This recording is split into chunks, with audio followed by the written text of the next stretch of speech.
Here we go. 4, 3, 2, 1.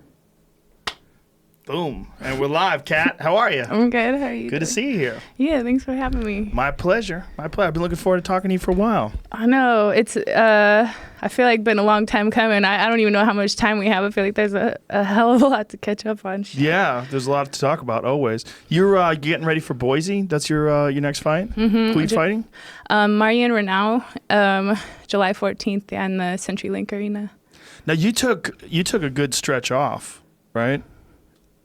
A couple times. I, let's see, after I fought Misha, I blew my knee, and then the world exploded. And so I had, I think, 18 months off between that and fighting Amanda. Mm-hmm. And then after I fought Amanda, so Amanda was like September 27th, something like that. And I fought Ronda February 28th. And then after Ronda, took another big stretch off, fought Juliana the following year. July 9th, and then this was another big stretch off. So yeah, it's been a little bit scattered, but doing what I can. Yeah, and you were doing some crazy therapy too, right? Some interesting stuff down in San Diego. Yeah, so there's been a few things I've been working on. Like, I'm not a huge fan of Western medicine, like even, I mean, you can call it alternative medicine. It's like original medicine. I appreciate looking at things like that way more than, big pharma. But one thing that fighting has gotten me and stuff with, I think it's more prevalent in women, although I'm thinking it's happening with men too, is like our endocrine systems are not happy with these weight cuts, and they're not happy with us like getting hit in the head a lot. I mean, go figure, right? Yeah, go figure. So, within all of that, I've just, had medical problems and things that like I'm constantly working on, and I feel really good. I'm constantly improving. But one thing I was feeling a little bit stuck on was one, I was like some of the endocrine problem issues, but I don't know. I went to this facility in San Diego. It's called why can't I remember? Mindset. And actually the UFC sent me there because, I mean, we have USADA, we have all of these things. Like after fighting Amanda, I got my head pounded for a good 4 minutes there. I had a TBI afterwards. So that was like immediately lowered my estrogen, lowered my DHEA, my testosterone, and I'm hypothyroid. Like, I will always be hypothyroid now. Like, I have after that fight. Yeah. Wow. And still toughed it out. Still was trying to do what I could to go and fight Ronda as soon as I did afterwards. And part of my game plan is don't get hit, and which means like let's just dart at her and see what happens. So well, that's what happens when you do that. Yeah. For people who don't know, TBI is traumatic brain injury. Just in case there's someone who's listening to this doesn't understand what we're talking about. And then in the Ronda fight, if people don't know about that, you just charged after her and you got caught in an arm bar, and like, what was it? Very quick. It was like 14 seconds. It was 14 seconds, but I did hit her with a knee. I did throw her ass, but she practiced this little ninja move, caught my damn arm, and it was over, But I mean, even her coaches were like, I mean, you did what you're supposed to do there, and she just got you, So that would be an awesome fight to be able to revisit one day. She even said we'd do it. I mean, who knows? Her career is so I don't open think she's right ever now. going to fight again. She don't need to. Yeah, she really doesn't need to. I don't think she wants to. Yeah. I think. I mean, who knows? You'd have to ask her, but there's a lot of lessons to be learned in what happened to her in terms of like all of the distractions, and Hollywood came calling, and there was scripts and talk about doing Roadhouse, and there was all this shit going on that was other than fighting. Yeah. And then it was also, look, the sport has evolved so rapidly, and the women's MMA has gotten so high level so quickly. And I'm sure you saw Amanda's last fight with Raquel Pennington. I'm like, holy shit! I mean, that was a fucking high level performance from her, and 5 rounds, super high cardio, just put a beating down on Raquel Pennington, who's one of the toughest girls in the world for sure. Right. I do, I'm curious. I'm saying the same thing as the fight's going, right? And then I have some people in my ear next to me. They're like, well, how long has it been since Raquel fought? Because she didn't look her like beefiest, right? She looked a little tired. She looked a little like not her typical. And then it's like she'd a year and a half off herself, right? Like right into a title fight, which I have to say I'm a little bit envious of, because when I beat Misha, I won. I was supposed to coach an Ultimate Fighter, but that was also ultimately going to end up in a title shot with Ronda. And I blew my knee, and my husband passed away, and there was like a long moment of silence in there. And then when I was able to come back, they made me re-earn my title shot. You know, and so it was like, wait, oh, we're doing that now? We're just like, well, doesn't it depend on like what attractive contenders are available, like what they can sell, what looks good? I agree. Yeah, I mean, it was very young at that age, or at that time too. Right, and in bantamweight right now, there's no standout contender, and Raquel had beaten some really good fighters, and she looked like the next in line. And did she blow her knee out as well? She had I want to say she got like, oh, I could be lying, but I think she got in like some accident with a four-wheeler, like rolled over and broke her leg or something. I could like totally be making that up though. She could have just twisted it walking down the street too, so I don't know. She just vaguely remember some injury. Yeah. Now that you're saying that, I do remember something like a broken leg. Jamie will find out what it is. But were you surprised by that fight? Between Raquel and Amanda? Yeah, I mean, I didn't see Raquel being the one to beat her, you know? I do feel like Amanda's been working and doing, like, you know, improving. I mean, she changed her camps. The coaches that she's working with, I tried out for a while at one point too when I was trying to find my spot, and they're legit. They're very good. And American Top Team has a lot of high-level training partners, both girls and guys. You know, I mean, she had a good decision made there. So I see how she's improved. I think with the time off with Raquel, I wasn't sure how it was going to go, but also I just don't know. I just don't see Raquel being the one that beats her.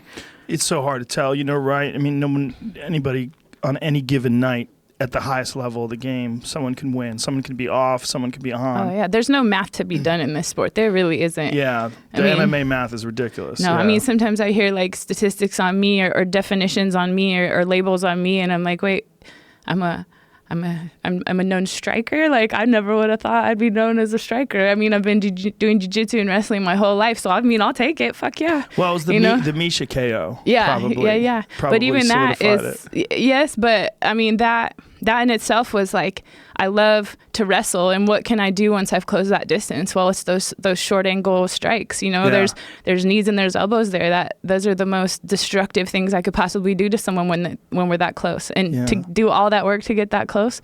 But granted, that's all influenced by Muay Thai and what I got to learn from that discipline. So you know, it's all relevant, but you know, it's always just interesting to hear how you're now being categorized, you know. Yeah, it is weird, right? Right. But you are definitely a dangerous striker. I mean, you're dangerous. I agree. I mean, I like it, and I'm enjoying constantly learning and new things. Like the basics were always hard for me to get because I wanted to do the big girl stuff, you know. Right. And you know, found my way like right in the middle of all of that, and found a way to use how aggressive I am and how just like domineering I can feel in there and all of that. So it's like, I don't know, I want the maximum amount of damage without taking damage, which is obviously the goal, right? But like, I want to put it into a dance. So it's like a little, I don't know. What made you decide to go to San Diego? So you're at Alliance now, right? So you moved from Colorado to San Diego. So a few things. So one of them was like, Colorado was a complicated situation for me. I mean, I had gyms up there, like a lot just personally happened up there. And I love my team Elevation. Like I'm still close with everybody. Like I go to Colorado for Christmas holidays. Like it's still home, you know, but a couple of things. One, with the head injury, Colorado is amazing for training, right? It's amazing for building your endurance and whatever, but it is not good for healing. Like you'll never see a doctor tell someone with Alzheimer's or a TBI or heart problems or even like massive allergies or what's the... Arthritis. Like that's not a good place for people to live with any kind of inflammatory or like major thing that needs to be healing, because your body's already working at such a high level. Because of the altitude? Yeah, because of the altitude. I mean, the thin air, the things like that. It's just like, I spent so much time and so much money, like figuring out what the hell was wrong with me, that, you know, I ended up at the Mayo Clinic spending weeks at a time going to all their like specialized different doctors and situations like that for them to tell me, like, you know, if you want to heal, you want to give yourself the best opportunity to heal, you're probably not going to do it up at altitude. Like, we would prefer seeing you at sea level. Wow. So combined, like, I needed to almost exile myself from Colorado because I want to love it, and it was starting to get like less colorful for me, you know, because I felt like I had the best there was as far as coaches and the best there was as far as training partners, and the situations, like everything was as good as it was going to get. Like it literally was as good as it was going to get. And it was like, this can't be it. Like, I don't feel right. You don't feel like you're at your maximum. No. And I was like, that means I'm gonna have to take a change, you know? And I was scared. Like, I have a little boy, like I'm taking him away from everything we know. And we just packed a U-Haul and we left, and we got to San Diego. And what made you decide on San Diego? I wish I had written down like all the gyms I went to and showed up at, like, anonymously too, because I didn't want them to, like, I wanted to kind of catch them with their pants down. Like, what do you guys like right now versus if you're prepared? I don't want to show up and have people here watching me. I don't want you to put on a show. Like, I want to catch you how you are and like have you decide what you think of me too, because this needs to be a fit. I mean, fighting and coaching and training is very intimate, and it needs to be authentic and real. The days I'm sitting there, ugly white girl crying on the ground, but I need you to tell me to stay on the Aerodyne. You know what I mean? Like, just let me cry. You know, that kind of thing. And so I went to all these places, and like the best part about it is that I got to learn and train with so many fighters and so many coaches that I'm so excited about the relationships I made and the people I know. But like all of them, it was like, this is awesome, but it's not the place. This is awesome, but it's not the place.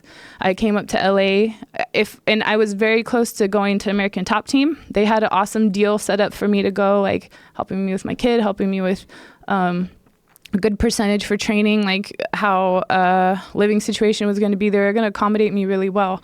But when it was time to like pack my car and go, like something was like, that wasn't it, you know?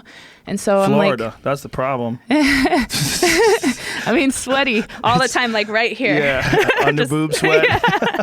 There's no making that look hot. It's just the humans there. There's a lot of cool people in Florida, but there's some subhumans down there. Yeah, I really appreciated like the Latin culture. I mean, I love about that part. Yeah, it's the white people. Right? It's like, damn. It's Florida white people. Yep. It's not all of them, but there's some fucking swamp people down there that are like, yo. No joke.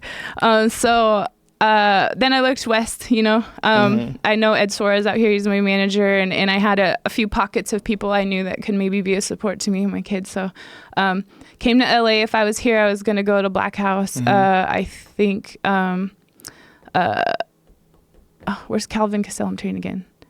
Kelvin Gastelum? God, I say his name wrong every time. But where is he training? His coach, the Muay Thai coach, Kings. Oh, Kings MMA. Okay, I was going to Kings, Black House, and I was still trying to pick jiu-jitsu. Like, I wanted like a art of jiu-jitsu guy or you know, just someone really good. Yeah, because I came from traditional jiu-jitsu, and like I love MMA and mixing it up, but I need that. Right. So what belt are you in jiu-jitsu? Purple for like forever. For how long?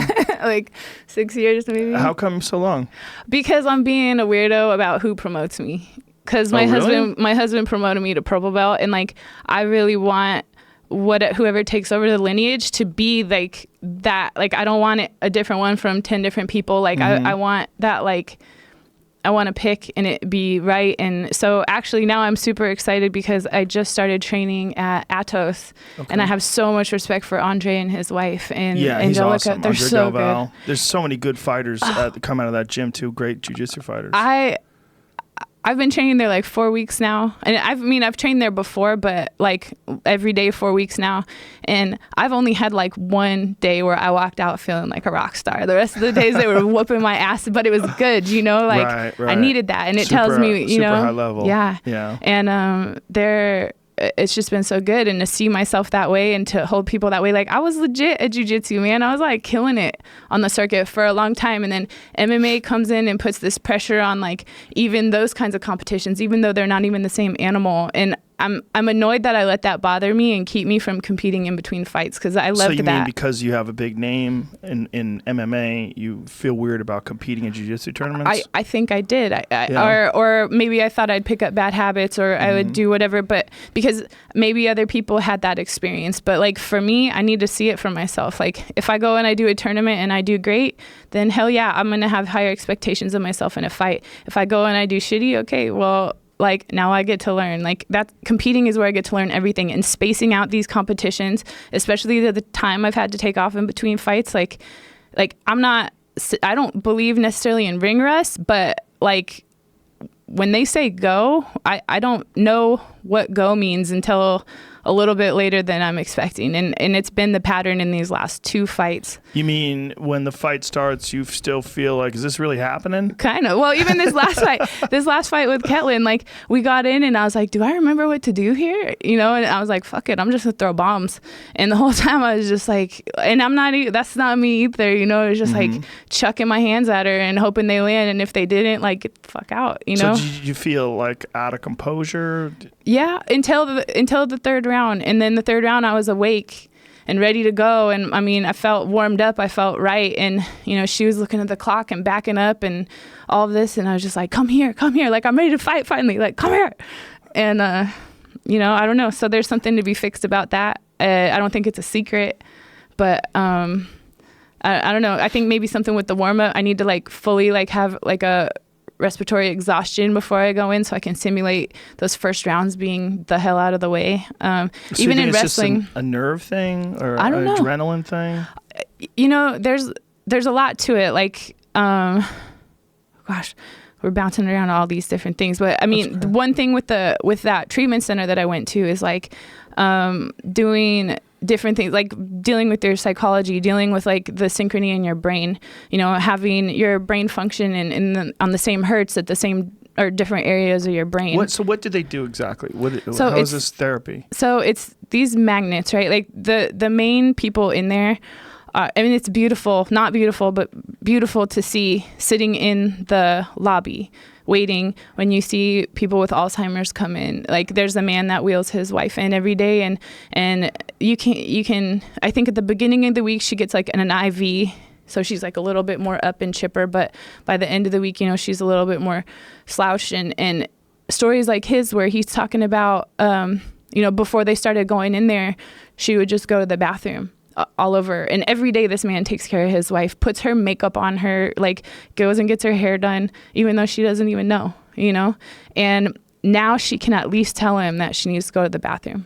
Wow. Like just be like, hey, it's time, you know, and he can get her there. And then, you know, sort of kind of have like meaningful moments that they haven't had in a while. There's a ton of veterans in there, and active veterans too, active military guys that are, you know, they're doing these door breaches and then they get their head rattled up too many times and they're noticing they have problems with some depression. I mean, and these are high level Navy SEALs, high level like special forces that need they're expensive people. There's millions of dollars poured into these people and they're not ready to let them go yet. So they're like, how can we fix them, give them this like performance edge, but still get them like healed enough, but we need to throw them back in there. We need them, you know. And so I've had to sit in on appointments with the Department of Defense and talk about my experience with it. I had to I don't there's some really famous people I don't even think I get to say because I'd be a dick and I'm gonna probably be in trouble, but that I've sat in on, and you know, they've had their own issues with mental health or PTSD or they're like autism, different things, like family members of theirs or whatever, that I've sat in on and kind of been helpful in talking about, because I went in there on 2 different antidepressants, and these I was put on at the Mayo Clinic, and I felt this is post the Nunes fight. Yeah. This is how crazy MMA math is, right? You lose to Ronda in 14 seconds. You KO Amanda Nunes. Amanda Nunes beats the shit out of Ronda in 48 seconds. Like, that's you might be like the perfect example of MMA math, you know? And I mean, crazy. It's crazy. Well, I mean, you've beaten down 2 UFC champions. Well, and it took 2.5 rounds for me to sub Pennington too. You know, like there's nothing like, you know, but who is it? Pennington goes toe to toe and round with Holly. Holly knocks out Ronda too. Like it's just this division is Pennington's fight with Ashley Evans Smith to this day. That the ending when she got her in that bulldog choke. Covered in blood and finished her like literally 1 second. It was so violent. It was crazy. I screamed so loud at the end of that. It was just fucking chaos. That was she's had 2 fights that ended like that with like 1 second to go. She finishes the fight. Yeah. It's a tough girl. Yeah. Anyway, MMA math is ridiculous. Doesn't work. And you might be the best example of how it doesn't work. But so you go to this, the Mayo Clinic puts you on antidepressants because you just feel like shit. I feel like shit, and because like of the different endocrine problems that I had, right? So I can't have any of the medications that'll help that. So I have to be more conservative with it. And one way they thought to do it is because my cortisol levels were really high. They're talking about, and I mean, granted, I have a lot of stress, especially like, you know, life hasn't been easy these past single mom, your husband passes away, you're in the probably the toughest sport on the planet trying Earth. to be the best at it too. Yeah. So, and you're elite. You're in the top 10. So you're in this weird position where you never know when you're going to fight or who you're going to fight. There's a constant amount. And it's not like you're making millions of dollars doing it either. No. Well, and it's expediting healing for me. And I also have a kid going through what I'm going through. So it's not like I get to like split and cut corners and just, you know, it's like there's maintenance to be done at all times with that. So I go there, they tell me, you know, we could probably lower your cortisol levels if we could lower your stress levels. So we'll try antidepressants. And what did that make you feel like? Flat as fuck. And like, I didn't, can I say fuck on this? We already did. Okay. Yeah. I know. I just didn't know if I have a quota. No. Before I'm like a bad person, like, do I get added to a certain level? There's 0 restrictions. You can say whatever you want on this show. Right on. Okay. So. Talk like there's no one listening. Got it. Okay. So yeah, they put me on. They made you feel flat, which like all that training camp, getting ready for Juliana, I'm like, okay, it'll take off in the fight. Like I'll feel good in the fight. Like so when they say no go adrenaline, no ups, no downs, no pissed off, like want to kill you, no nothing, you know. And so not scared, but not happy. No, and I was like, why am I not nervous the way that I get nervous? Like I was okay, which usually like especially 2 weeks out I have this like flush of emotions, you know, where I'm like fetal position in the corner, like what the fuck, and then once it's over, all I want to do is kill, you know. But like, and I didn't have that either. It kind of made me nervous because my other friend Barb Honchek, she's a new 25er. We would always like call each other and laugh at how dumb we were being at that point. Like, look at me, you know, look at me. And but that was all gone with the What shit did they put you on? What was this one? Oh my gosh. Zoloft, Paxil. Keep going. Prozac. What do they have? Do you know any, Jamie? Effexor? I don't know. Is that one? Effexor and... Jamie's playing stupid over there. He's like, oh, no. Crazy pills. Never heard of him. He's on everything. Twice a day. Just kidding. Just Tic Tacs. He just tries them out. So they put you on this stuff, and did they try different ones? No, because... not a lot of time. Right? There isn't, you know, and they're looking. I'm like, I need the side effects matter. Like these can't be ones that make me gain a bunch of weight. Right. They can't make me I need to still be able to sleep. Like I have to be able to have like enough highs and lows to be able to function and learn and whatever. And so this is like the best they could have for me. So anyway, I fight that fight with Juliana. You know, I feel like the first round I came out how I wanted. You know, and then halfway through the second round, like. It was just awful. Like she had my old coaches in her corner. You know what's weird about that fight is I could hear you, and I could this is where the flat came in. Is like I didn't feel like I was in the fight. Like I could see Herb Dean's feet, and I could hear you talking about us, and I saw. Like I could hear Juliana's coaches, and it was breaking my heart that they were coaching against me because they were my Colorado gym. And she went and trained with them. And I know she had trained with them previously. So, I mean, before she had taken the fight. But to me, it was like fucked up to hear, you know, and it hurt me in a way like I wish I could explain it better, but it was like I heard them and I just wanted to go home. You know, I look at the clock and I'm like, can this just be over? I don't want to go back to Colorado. I want to move. Like, and I literally on this side of the cage, I had my past in Colorado. I had these coaches. I had the drama with that gym, like how everything went. And then on this side, it was like all new problems, like San Diego, Eric, and then we're good. Like there was a lot of training partners there. It was sunny. It was similar to Colorado, different, but in the right ways, you know. And it was like I just wanted out. The Juliana fight, you were in San Diego training for that fight or no? Yeah, I just flew out for it for the training camp.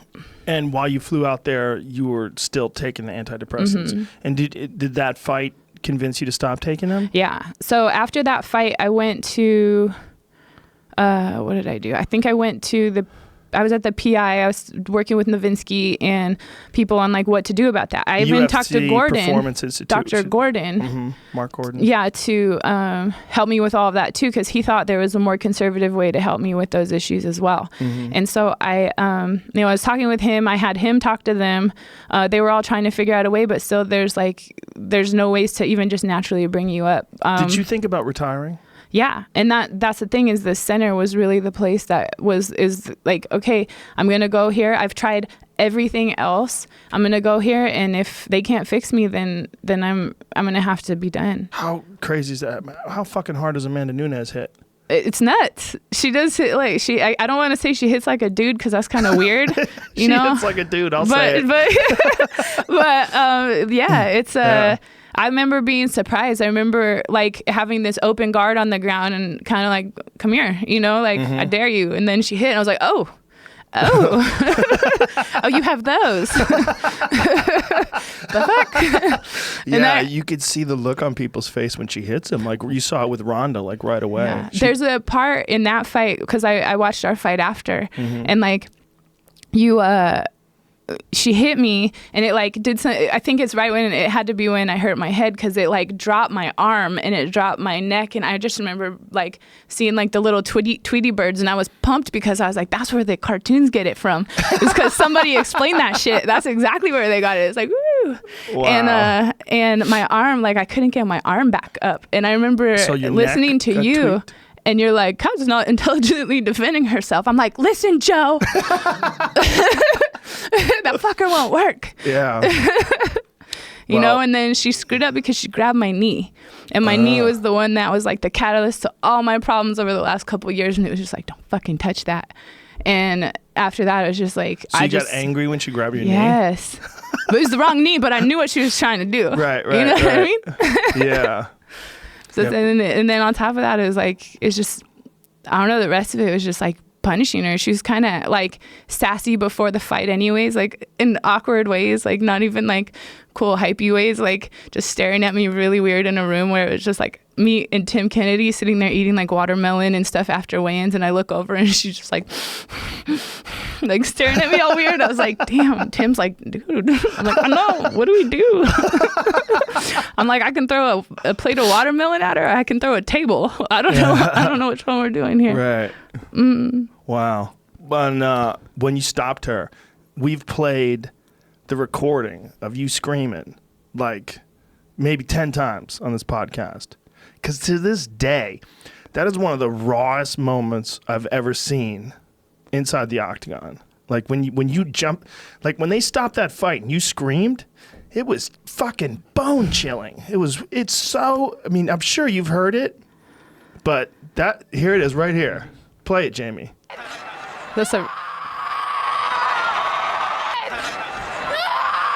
Dude, that's like from your genes. That's some cellular level shit. Yeah. That's intense.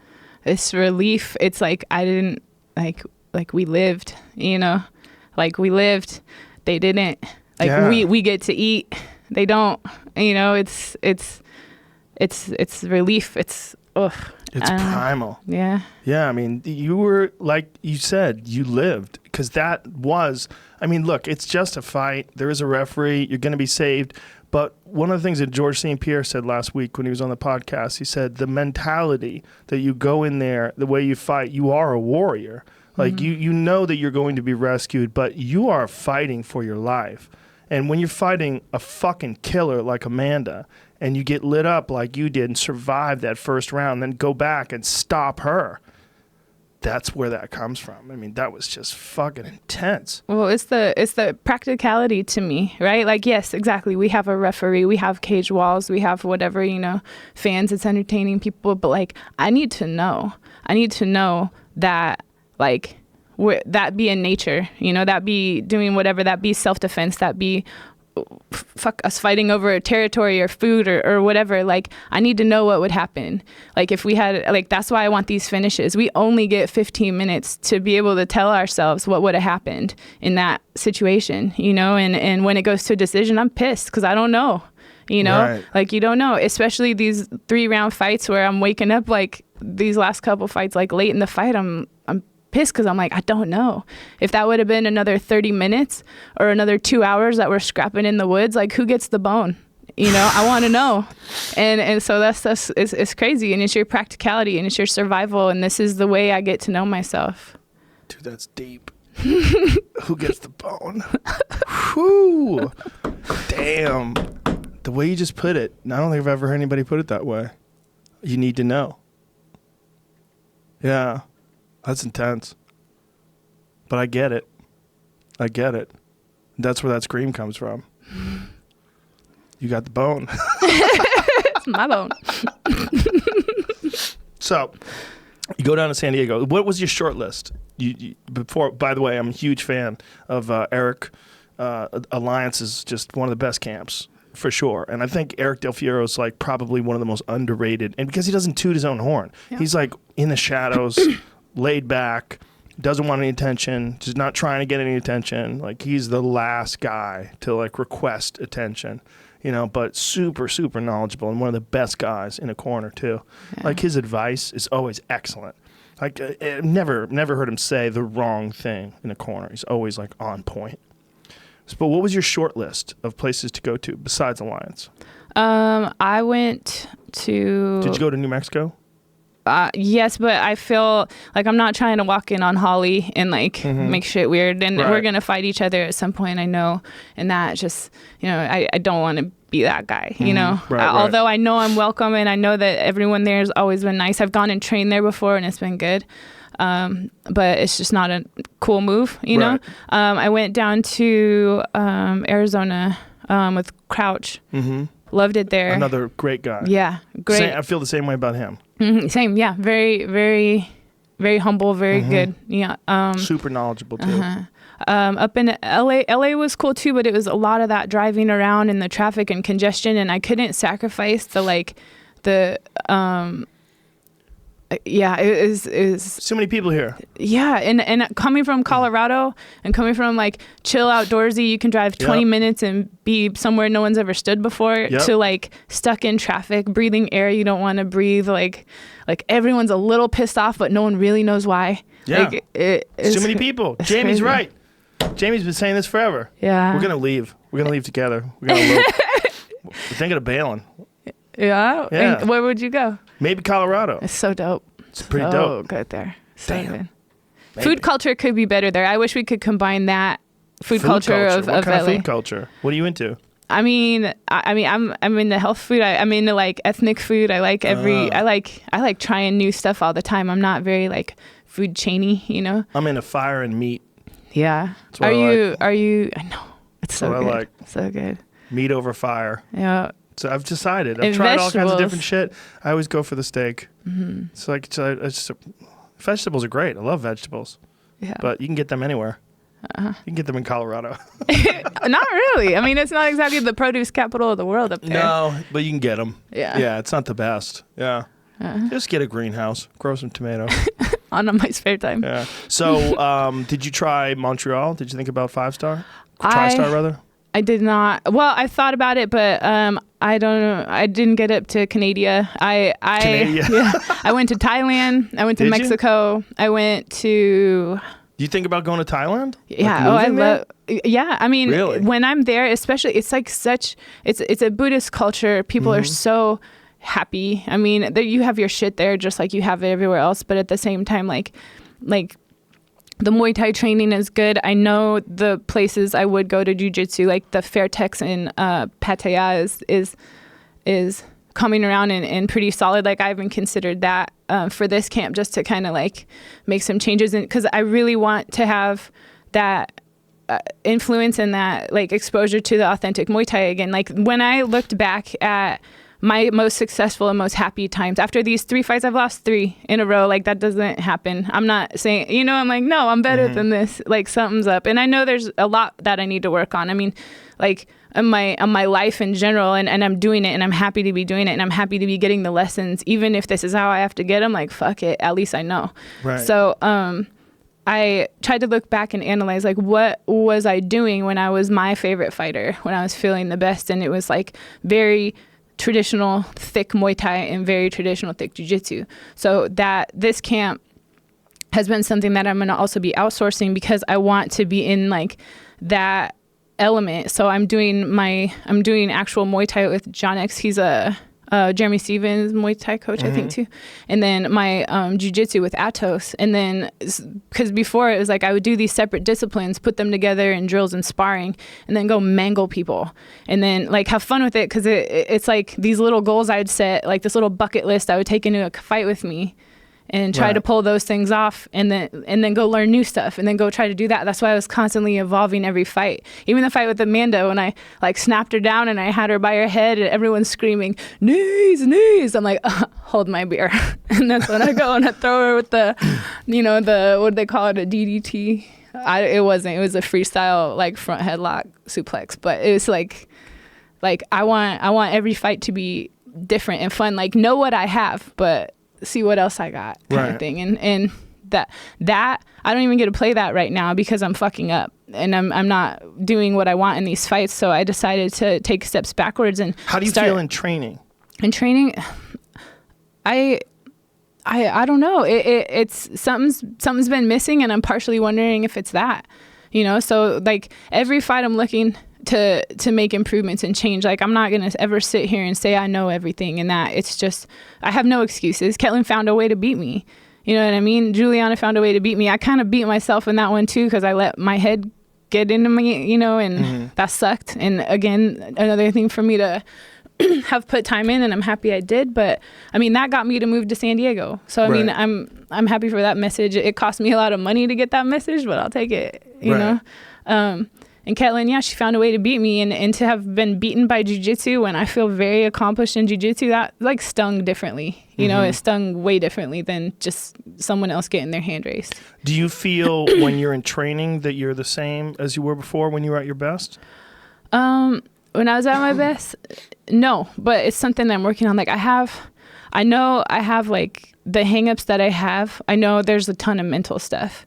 You know, one, just how life happened and constantly having, like I had this expedited adaptation to training. I had to get new coaches. I had to find new gyms. I had to do all of this while in grief and being under like this isn't the most forgiving crowd, you know, like when you're having a shit day, you definitely not. Oh, they're the worst. It's crazy. It's crazy because it's such a, like you're so exposed and you're so vulnerable as a fighter, and the fans might be the meanest. Well, and yes, they're so mean.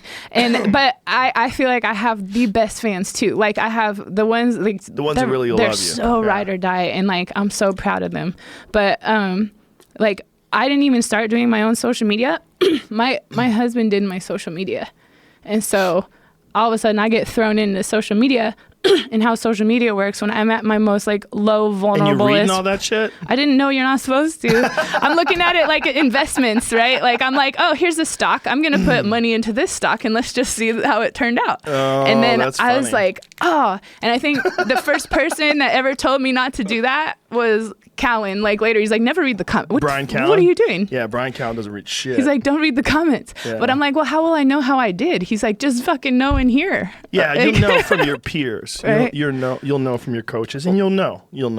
Well, it sucks when you know like 6 hours later you wrote some shit that people are taking wrong. Or, I mean, it's like an opportunist situation. They like wait for you to fuck up, and they're like, oh, right there. I'm like, I didn't mean to say that. Or, that's not how I meant it or whatever. But it's hard because everybody's text looks the same. Yeah. Right? The text that you would get from Holly Holm or someone you respect versus a text that you get from some fat slob sitting there eating Cheetos, farting into their hands. The same person. Like, it looks the same as on text, but it's just, you're going to get like some people that just want to hurt your feelings because they suck and their life is terrible. Like, I've never met a hater that's doing great. Like, there's no haters that are like, man, my fucking life is awesome. But you know what I like doing? I like going on YouTube and I just go make comments that are just try to hurt someone's feelings. I just try to cut them to the bone. Say fucked up shit about dead relatives and what they did wrong. Like, those people are all just losers. Just fucking losers, you know? I mean, there's just no way around it. That's all they are. It was so foreign to me because, I mean, in wrestling, like, I did wrestling, I did soccer, volleyball, swimming, like, I never ever heard anyone be discouraging. Like, no one ever came to me and was like, fuck you, you suck. Yeah, you don't. And now it's like, you wouldn't get that from someone who was a fan or someone, even if someone's from an opposing team and like, she ain't shit. They're just saying that because they want to beat you. You know, it's like, but the haters that you're dealing with online, they just, there's a lot. Look, life is fucking complicated. It's hard to get right. And as you're seeing with your very difficult career, there's a lot of like decisions to be made. There's you can fuck it up. You got to build back up again. Try, and you're a smart person who's strong and successful. For losers, life is impossible. It's impossible. And so they go through life just angry and depressed and sad and failing at everything they do, but they still have a phone. Or they still have a laptop. And like, you fucking cunt, you fucking loser. And that's what you're getting. That's what you're getting. You're getting all that anger. You don't even know this person. Why are they angry at you? Because they're angry at life. Because life has fucked them in the ass. That's why they're angry. They're angry at life because they got dealt a shit existence, right? They have bad genetics. They have a bad family. They have a bad job. They live in a bad neighborhood. They have bad people around them. They feel bad. Everything's wrong. But they still get to talk. They still get to talk shit, and they still get to type mean things out. That's why you can't read comments, because it's fucking hard. The only thing you could do is inspire with your work, with what you do, and you do that already. You know, and you're a human being. You're gonna make mistakes, and you're gonna do things right. You're gonna do things wrong, and you're gonna have these epic moments, and you're gonna have these failures, because that's just a part of like doing things that are complicated. But you can't read the comments. You definitely can't take them to heart. Noted. Yes. Noted. It got me good a couple of times. Like, it'll fuck up your day. Yeah, it can fuck up your day. Yeah. Oh, yeah. Yeah. You can't let that happen. It's sad because those people that are doing that, they're in pain. That's the only reason why they would lash out at you like that. They go, no, I'm just telling the truth. You just can't handle the truth. Even if it was the truth. The way in which people say it and the reason why they're saying it is because they want to hurt your feelings. They're not being kind.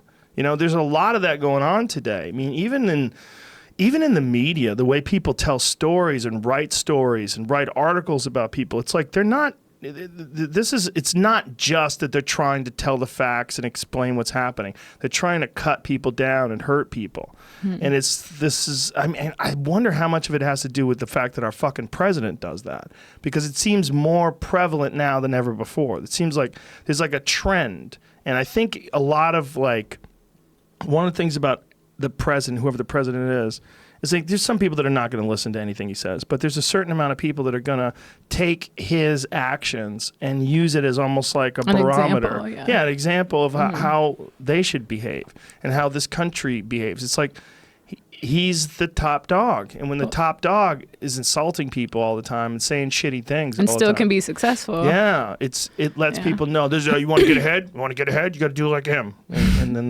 they go out and act like assholes too. Yeah. It's a bummer.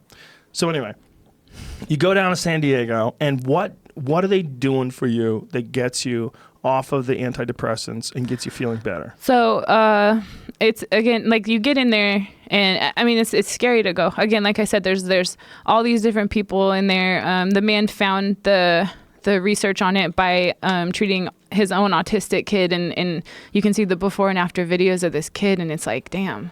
Okay. And then I brought my son in too, because he has ADHD and he's off his medication now as well. So going in there, they do an EEG first, and like they can tell which parts of your brain are firing at what hurts, and seeing the congruencies and like how all of that is happening or not happening. And then they kind of prescribe these different these machines like on your brain that make these like electric impulses, but they're magnetic, to kind of speed up or slow down the different parts of your brain. So if the front of your brain is moving slower than the back of your brain, or those or whatever. So they're noticing obviously patterns with fighters, hockey players, football players, like people that are leading with their heads, basically having like and then with the veterans, there's like emotional things too, where I mean outbursts. And then like I mean, having to compartmentalize as well. Like some of the shit they see should be upsetting, you know. So and you know, but there's different ways that we can train our brain to drop things like that. And then PTSD is when it's involuntary and it all comes in and that. So, you know, I've been diagnosed with PTSD. I had walked in there with medication because of being depressed and the anxiety and all of that. Like my symptoms were terrible. And I know they're a combination of things, but even like my startle reflex, like, you know, I could hear someone come walking around the corner, like clack, clack, clack, hear their shoes. But the second I'd see them, it would stop my heart for a second. And that's like shit on your adrenal glands, you know, and all this stuff was, you know, and anxiety that, I don't know, it was hard to fall asleep at night. You know, my memory was crap. And this is all, you know, different stuff happening to all these other fighters that I know as well. But I mean, like I said, I've been trying things so much over the past few years that I get excited about, and either it works or it doesn't. And the point is now I found this and I feel better from this, but I was so excited about all these other things. Like I can't just start telling everybody of the new thing that I found, because I've said that and been excited about like everything else, but this one. What are the things you've been excited about? Like the Equoscope. It's like it's a same thing. It's kind of like a TENS machine or a STEM machine, but like a super, super low frequency. And that's badass too. Like it helped on injuries. Like, you know, if I rolled my ankle or hurt my toe, like you could bring the swelling down from this to normal essentially in like an hour and a half, just working with this like TENS unit on it. And I mean, they originally used it for racehorses and for, you know, super expensive $1 million horses. Like the equipment they brought over was like $90,000. And like these really specific, like special metals that were put into these plates, and, you know, they would do stuff like that. But that wasn't working on my head. It was working on injuries, and it was working on, I want to say it helped with like my like digestive system maybe, or my, I don't remember some other things it was helping with too. But what, you know, I started doing that, or I was doing that when I walked into Mindset and started doing that treatment. And so what do they do at Mindset? So you sit in a chair, you know, and they put this prescription in this machine, and the machine is kind of got like a arm that goes on a specific part of your brain, and you close your eyes and it sends these magnetic pulses into your head. And I mean, you don't feel anything. It's almost like you can hear what it feels like, but I don't know how to describe it. It's a sense. It's sensual, but it's not exactly hearing, and it's not exactly feeling. But you can tell something's happening. Yeah. And I mean, you leave the place after your treatment. Like I would go twice a day. It's 45 minutes away both ways. So I'm driving a lot every day to do this, because I want to give it a fair shot. You do it every day? I do every day. I haven't gone these past couple of weeks because stuff with my kids' schedule, school's almost out, and then wanting to try out different things, different coaches as far as these new disciplines go. So I haven't been there as much. But for the last, it was August, I believe, is when I was like really, really getting into it and going twice a day, 45 minutes each way, twice a day. Twice a day? Yeah.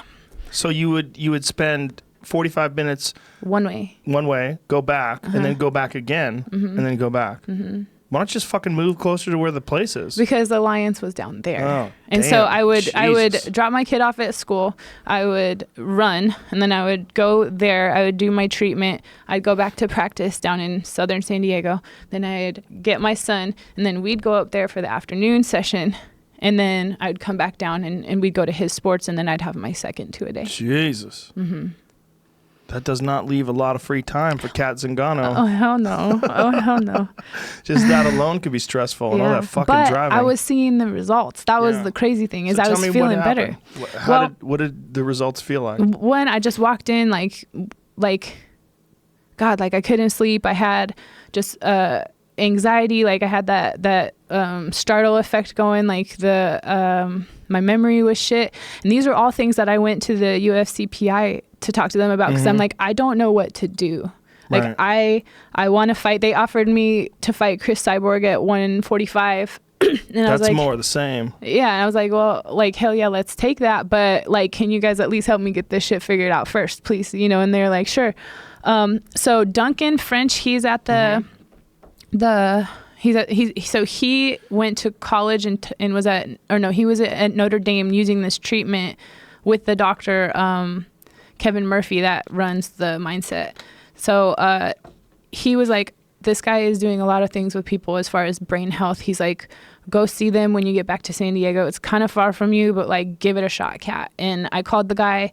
I'm on the phone, super frustrated, like super like emotional. I'm like, I'm at my wit's end. Like I've tried everything I can think of, like holistic views, like chemical views, this, like everything. I mean, spending money out of my pocket trying to figure this out, because none of this is covered by the UFC, especially because, you know, not something I claimed in a fight. I mean, I fought Amanda, and if you don't claim that stuff within the 30 days, like you're on your own. And of course my head hurt. Of course I'm dizzy. Of course the lights are bright. Of course I can't think right. I got in a fist fight, you know, and I wasn't doing good in it for a while. So I figured, you know, but then a month and a half, 2 months out, when I wasn't better, it's like... So even though it clearly came from that fight, you still don't get covered? Mm-mm. What? No, well, and it's endocrine stuff too, you know, and it's like, there's like... How could they dispute that that's where it came from, though? You go, hey, sit down. I want you to watch something. And just play that first round. Go, what the fuck do you think happened?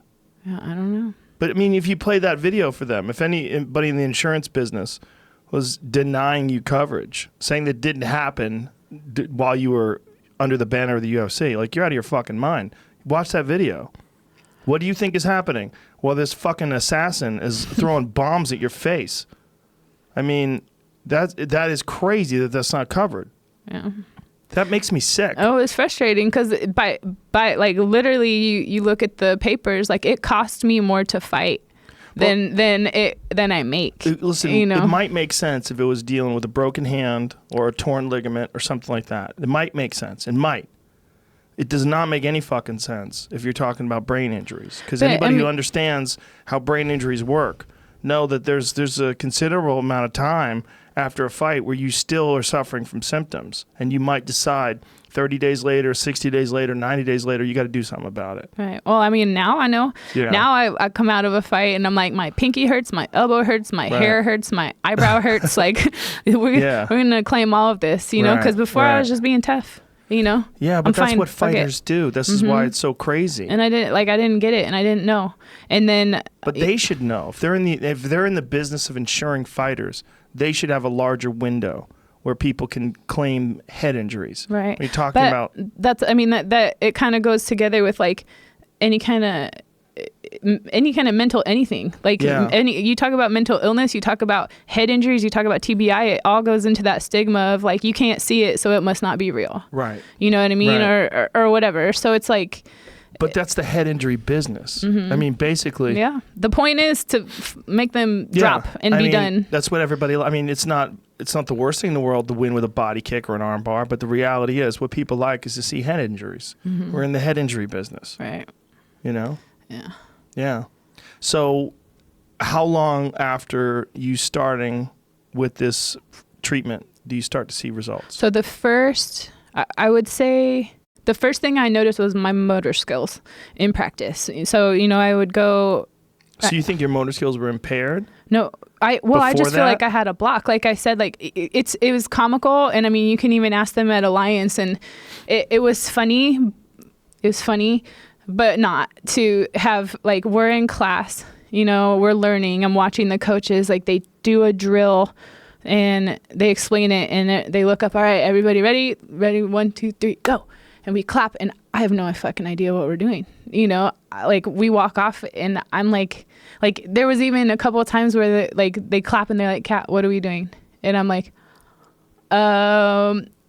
3 kick. And they're like, no, 20 push-ups. And I'm like, man, I'm not even like, I'm not just a bad kid, like, talking and, like, not listening. Like, I'm in trouble because I don't hear you. Like, I don't, I can, like, not lose eye contact the whole time, like, sit here and I'm like focused. But it's not going in. But no, I'm not retaining it unless if it has to be the last thing that they do. Like, we can't talk about shit. if it's the last thing I see, I can go do it. Or I could go do it. But if they're like, all right, and then they explain some philosophy about it or do some movement or whatever, like, then I lose what we're doing. Like, my mind would just go right to something else. Like, I had a very hard time concentrating. And, you know, it's crazy because when I got to this facility, you know, I didn't necessarily know what I was walking into, but they have you do this questionnaire. And, like, on this questionnaire is, like, all of these things. I'm like, that's part of something. Like, me not being able to focus, that's part of something. My sleep, that's part of something. This startle effect is part of something. Like, me having these, like, completely, like, specific things that are all on this was like, damn, okay. Like, I didn't even want to see the EEG because I was scared, you know. I was like, what if you can't fix me and now I know all the shit that's wrong with me? Like, that sucks. But then, you know, they show you different EEGs and they show you they take it every single week. And so you actually get to see it and you get to see the level that you were functioning at, especially the different parts of your brain. But then, and the thing is that's awesome about this is you get to keep the results.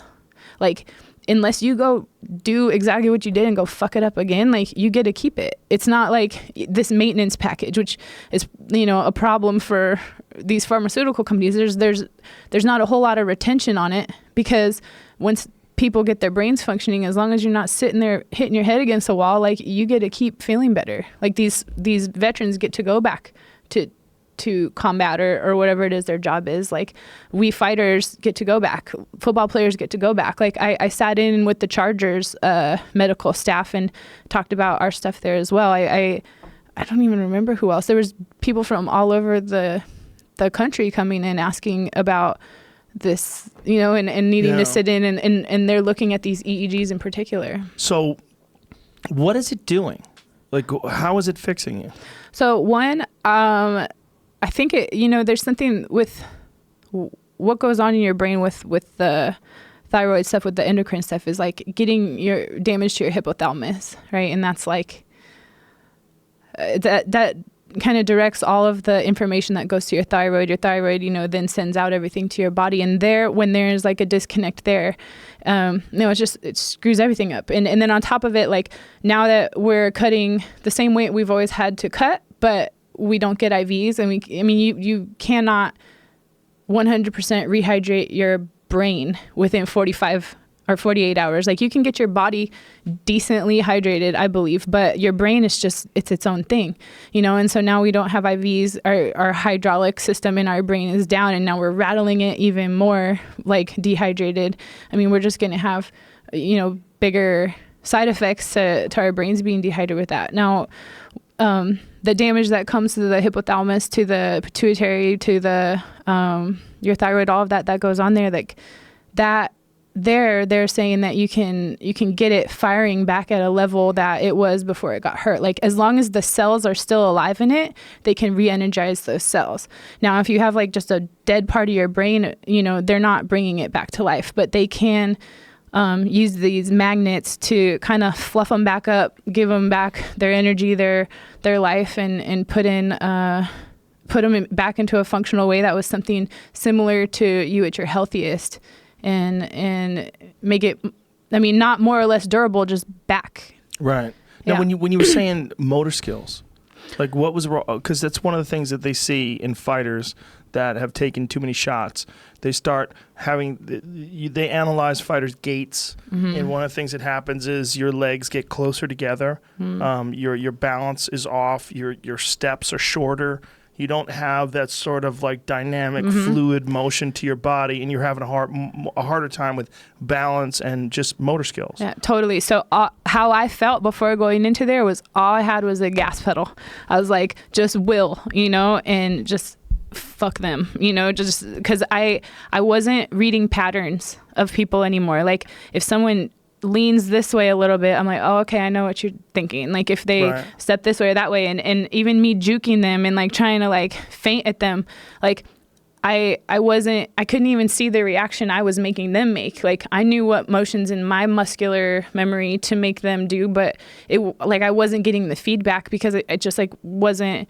So that was one of the first things I noticed was, going back into practice and watching people's angles and beating them to it and like remembering, I'm like, damn, I don't just have to shoot. Like I can wait and do it when it's the right time. Or I can even like take advantage of the fact that, I'm making them step back, or I can flash fire in their face and jump on them at their knee-jerk reaction, these things of like being able to manipulate the situation and make them adjust to me. Like I could see that again. And I could see. So what were you seeing before? Like when I just had go. All I had was go. Like when you didn't see movement, like say if someone was going to spin and they like loaded up their hips, you didn't see that? No, it's just hit them first. What were you seeing? All I saw was get there first. All I saw was like close the distance, don't get hit in the head, like get down, get low, and just be a linebacker. Wow.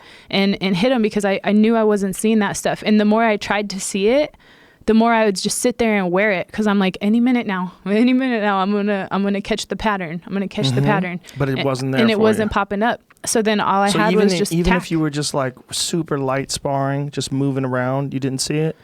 No, and no, not really. No. Wow. Yeah. That's fucking terrifying. I was like, yeah, it was really scary, and like I'd even get to like a good position in jiu-jitsu and I'd be like, I know stuff here. But you didn't know what to do. What was it?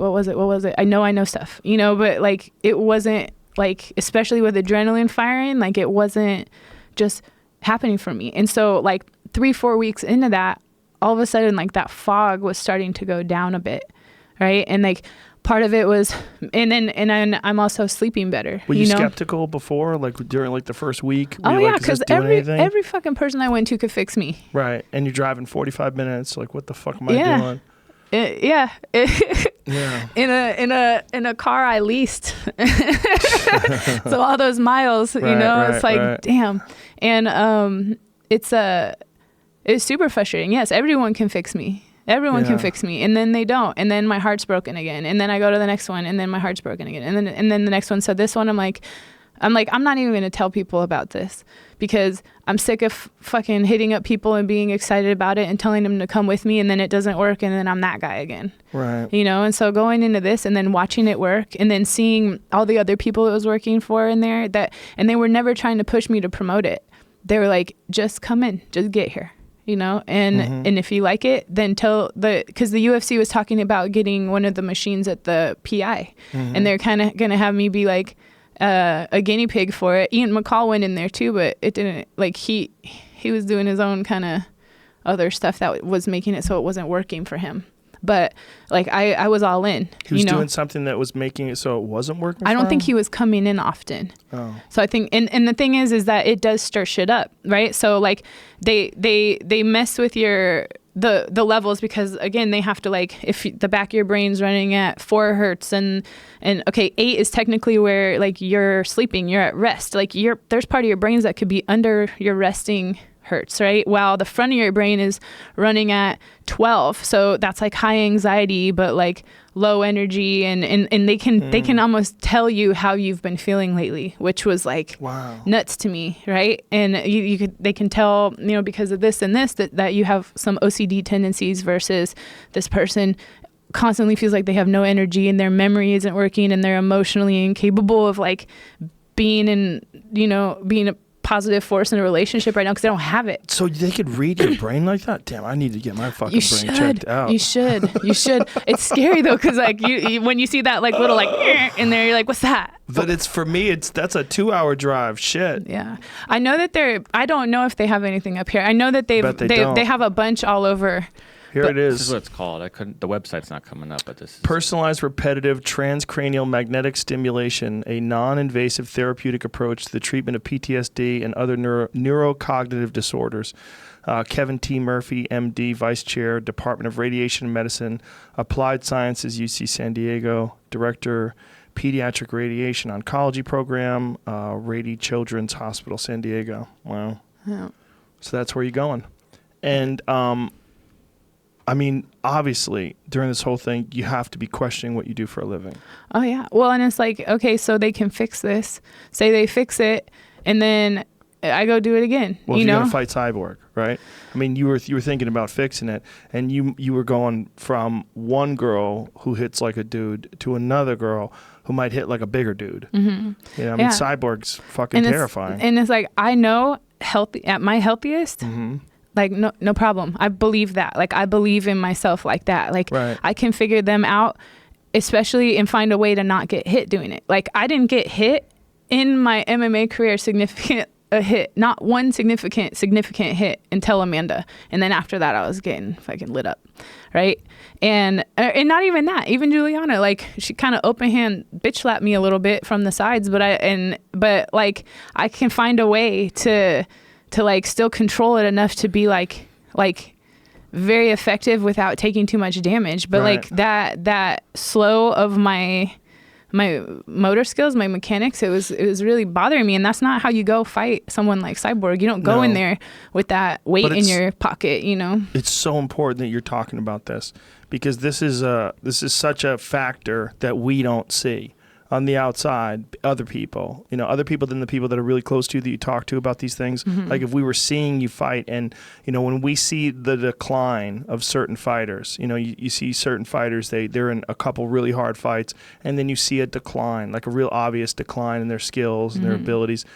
Very, very rarely are they opening up about what's going on, about losing memory, about not being able to see patterns in people, about not having their motor skills in tune anymore, that things are off, So you talking about this, I think it's so important. And it's so important for young fighters to recognize like, hey, this is also on the table. Like here's a great therapy for it, but this is also a possibility of, if you do fight a fucking killer like Amanda Nunes, this is one of the things that can happen to you. Well, and it's partially because I have teammates. Yeah. I have people that are 10 times worse than me that are just like, I mean, the stuff I hear, the stuff I see, it's sad and it's scary, and they have kids and they're not going anywhere soon, and they're passing their MRIs. Right. You know what I mean? Like they're passing their MRIs because what does an MRI really see? I don't know. I don't know. But if they went to this place and got all their brain mapped out and find out how everything is firing, it might be a completely different result. Like we might be retiring people way earlier, at least forcing them into therapy way earlier. It's possible. Yeah. And I mean, and that's the thing is, it's like the risk needs to be worth the reward. And like right now in the sport, it's juvenile and it's not getting us like this kind of like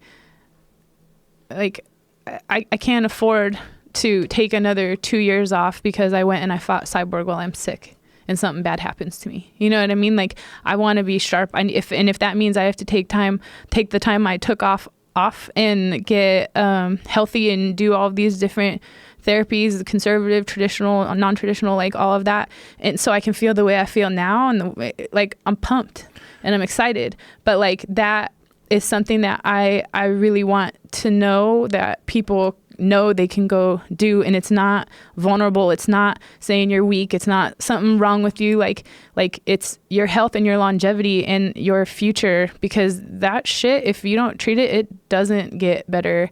And like, you don't understand the depression. You don't understand and there's an identity that goes away with like seeming like you failed or you can't do it anymore or whatever, like that mental health aspect that comes with the physical health of your brain. Like that all needs to all needs to be more educated as far as these fighters go, as far as all of it goes. Like, I'm happy to be the guinea pig because I just want to see everybody okay, you know? Well, I'm happy that you're talking about it, but it's been something that, you know, I've talked about quite a bit, and the real problems behind traumatic brain injuries, because I've had a bunch of experts and I've talked to a bunch of neurologists and I've talked to neuroscientists and people that are really studying this stuff. And I've been real vocal about it, and it's a tricky situation because obviously I'm a commentator. But like when someone gets knocked out, I'm very vocal about them taking a long time off. And it was one of the things that happened after Ronda got knocked out by Holly. They were talking about getting her back within it was like 4 or 5 months later to fight again. And I was like, they were going to have a rematch with Holly. I'm like, you guys are fucking crazy. Mm-hmm. Like, you're crazy. She shouldn't be doing anything. She shouldn't be getting hit.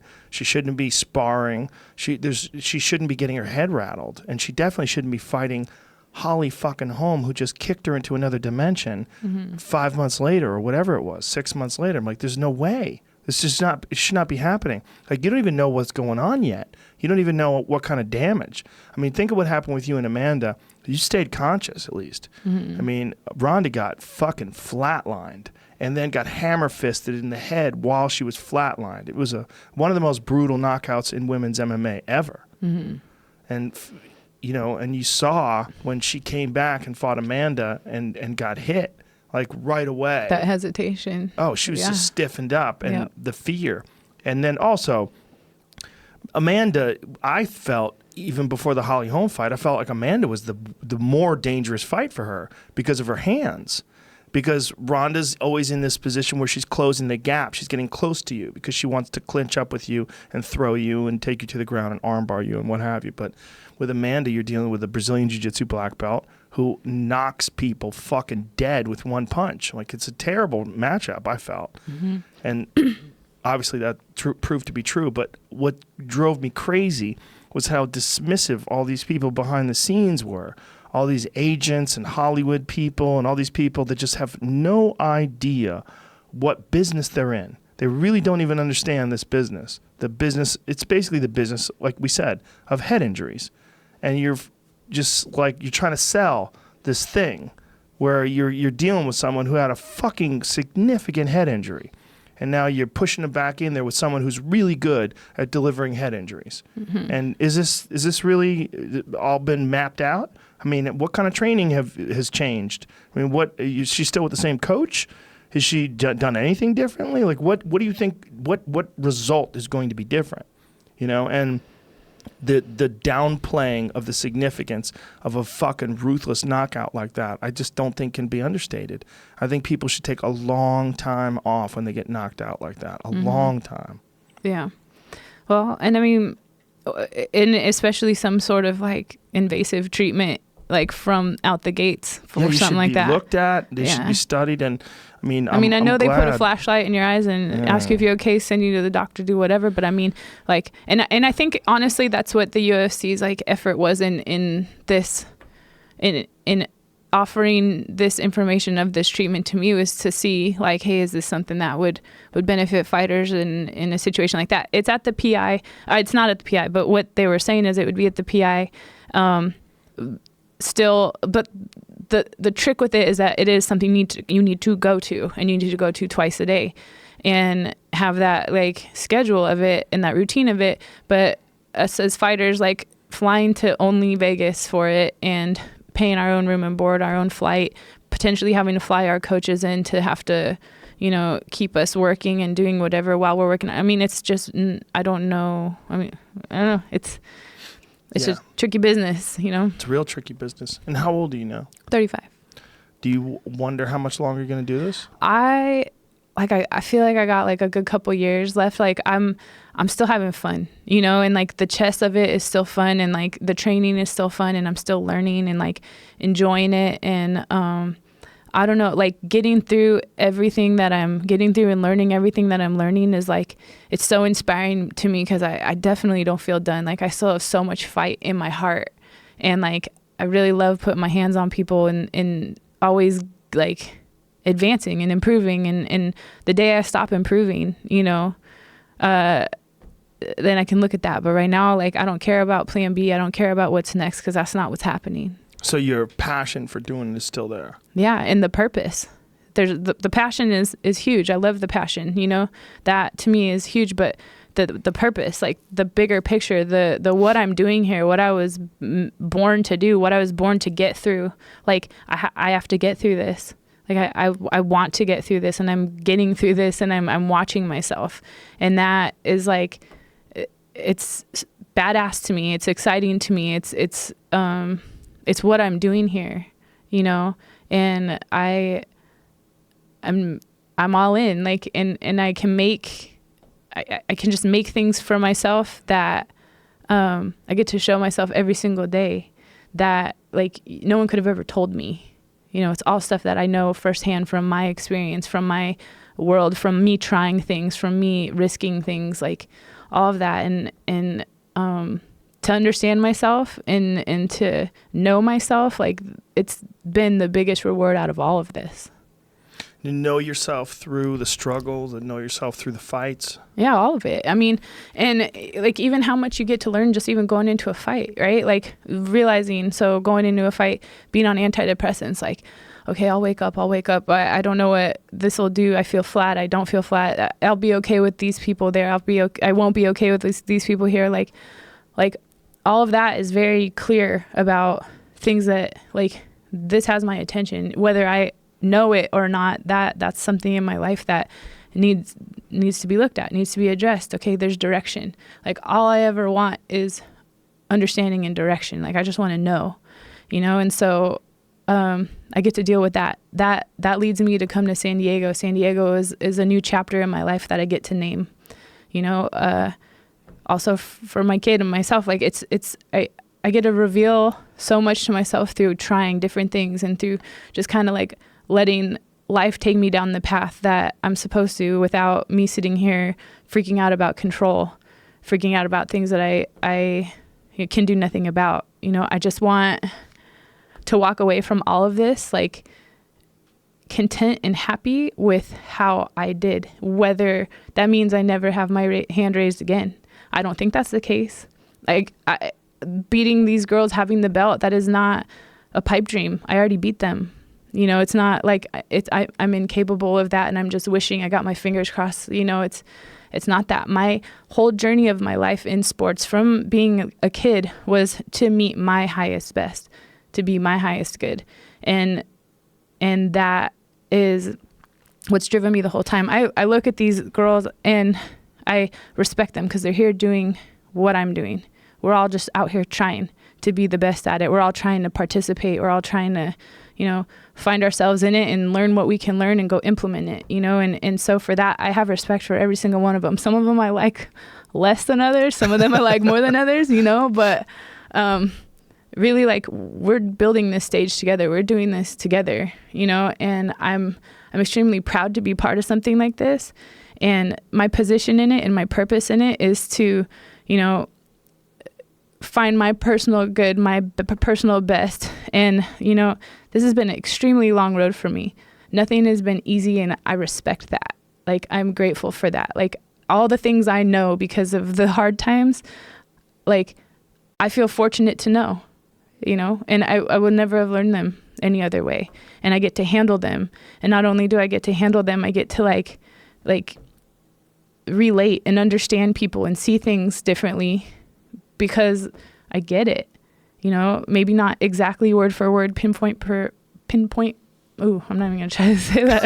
Ooh, that was going to make me fall over. Right. But, you know, it's all there and it all matters to me, and how I get through this really, really matters to me because I know it matters to other people too, you know, and how they do inspires me as well.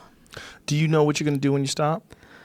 I just don't. I mean, I feel like that's the thing, is there's this awesome resume I'm building, right? You know, like, I'm a UFC fighter. I'm a national champion in wrestling. Like, I'm I don't know, constantly advocating and working on myself and trying to help get other people working on themselves too. Like, I don't know what all that's going to look like. And the thing is I don't even want to. I don't want to look. I don't want to care about all that yet because that's not where I'm at. And like, I want to be all in here. I don't want to think about what's next or plan B or how all of that, because my heart is here. Right. You know, it's like, what are you going to do in your next marriage? Right. You know? That's a good point, right? Yeah. You know what I mean? Like I'm right now I'm here and I'm doing what I'm doing. And I'm not looking towards what's next, because right now I'm here. That's great. Listen, that's what you want to hear from someone who's fighting. I mean, fighting should be all in. That is the only way to approach it. If you're a fighter and you're also a neurosurgeon and a part-time real estate salesman, good fucking luck. Mm-hmm. You don't have 100% to give everything. You got 100%. Especially with something like fighting, it's just such a crazy way to make a living. You really have to be 100% committed to it. It has to be your life. Mm-hmm. Yeah. And I appreciate the opportunity. I like everything I'm doing right now, you know, and I feel like all of that will be part of what's next. But I like that'll manifest, that'll figure itself out. I mean, not the like hippie way of, oh, everything will be great, I'm sure. Like when it's time, I'll look at that. Right. But right now, this is what I'm looking at. Also, the kind of drive and discipline and work ethic that you showed to become a top-level MMA fighter and a national champion in wrestling, you could do anything with that, and whatever you set your mind to. I really, truly believe that. I mean, I think the biggest problem that fighters have when they retire is finding a thing to put their energy to, and then their identity, because their identity is of a fighter. And when that is taken away from them, there's that, and also the thrill. I mean, you guys are experiencing a level of excitement and intensity. Like, when you're talking about 2 weeks out, you're crying in the fetal position, going, what the fuck am I doing? But that all builds up to these moments, like that crazy primal scream after you stopped Amanda Nunes. Like, that's a experience that very few people, other than people who fight to the death, are feeling. There's something that you guys are experiencing that, unless you're the person in the woods fighting over that bone, you really don't know. You don't know. And then for you to go to regular life after that, it's going to be hard. And it's going to be hard for a lot of fighters. It's very difficult for a lot of fighters to find another thing that excites them the way fighting excites them, because it's such a crazy pursuit. And then on top of that, you're dealing with what you're dealing with, but you're dealing with it publicly. You're talking about it, which I think is you're doing a great service to everybody when you're talking about your problems and your issues, because there's so many fighters that you know that are experiencing this, and that I know that are experiencing this. And, you know, anybody who's done any sort of martial arts competition and been in gyms, you're going to see people that have taken too many shots. It's just part of the game. And you know, it's what you're doing by talking about it so openly while you're still a top level fighter is, I think, very, very important for everybody. Yeah. Thanks. I'm trying, man. It's been a lot of trying things, but I do feel value in this, you know. And I mean, exactly, when people are done, like, there's some pride in having to go get a 9-to-5 or whatever, you know, after being a level fighter at this level. Mind you, should you not have the fucking brain cells to be in like a high functioning thing that you can be proud of, you know? I mean, it can be really stressful to not live up to the capability that you know you have, but you're just not. Like, there's that wall or that fog or whatever, you know. So I mean, I just think people maintaining themselves and doing everything they can, however vulnerable it feels, like, fuck it, do it. Like, is it possible that they could spread this therapy across the country? I mean, how big are these machines? They have, I mean, they look like they have like mobile units, but again, like, it would need to be on, I don't know if it's on some sort of route or whatever that people would need to be able to show up to or what, but I know they have one in Indiana. I know they're going to have one in Colorado soon, I think, relative to the training center. And when you say mobile units, like, how big are these mobile units, and are they as effective as the one that you're going to? It's a creeper van, you know, with like a creeper van? Yeah, you know, a little dish of candy in there. Yeah, it's like you get in and it's the same exact chair, you know, and then they have their trained nurse know where to put it on you. And then even the EEG, I mean, it's a wireless EEG. So I know that every week they make you do the EEG, like, same time relatively the same time, so they can keep good track of what your brain is doing and how to prescribe the levels to be at what on your head. And I think they have one in Arizona. I know there's one in Texas. I want to say there's 12 over the country, but I can't tell you where. And the mobile one, I mean, how big is this? I mean, is this something that a gym could get? And how is it prohibitively expensive? I want to say, again, I might be full of shit, but I think they're like $100,000 for the machine. But I do know that they're being insurance will cover it because insurance will cover it for migraine, PTSD, and autism, I think that insurance will cover it for that, but then TRICARE is also accepting them as insurance as well. Wow. And so when they're doing this to you, and you said you got it in August, you started doing it, and you started seeing improvements after, you said 4 weeks? Yeah, 4 weeks was like the first time I saw improvements, and then the bigger improvements were coming later. Yeah. Does it keep getting better? I mean, is it better now than it was last month? Yeah. I mean, to the point where I'm okay not going for 3-4 weeks. Like I said, these last few weeks have been all about me getting everything right to be in training camp right now. So you feel right now like you felt before the Nunes fight. Right. And the way I'm training, like I'm having fun with it again. Like I'm watching people, I'm like fucking with them. Like I'll get them to step that way and then I'll step that way. And then that's got to be very satisfying. Oh my God. Especially, it was gone for a while. Yeah, it was gone. And like, that is the art to me, is the games and the playing and the like, getting you to do this so I can do that. And then, and like that was what was fun. Yeah. Getting in a fight is not fun. Right. But the chess, that's what's fun. The game, like making the oohs and the ahs in the crowd happen because some gangster shit. You know what I mean? Like that's fun. That part's fun. Right. Going in and getting cut up and bloody and having headaches and like your ankle hurts for a month and blah, blah, blah. It's not fun. No one wants to do that on purpose. Yeah. I want to go in and do what I can and not get touched and then have it go on a highlight reel, and that wasn't happening for a while. And even on this last one, it was just like, man, I felt better. I totally felt better. But what I needed to change wasn't that.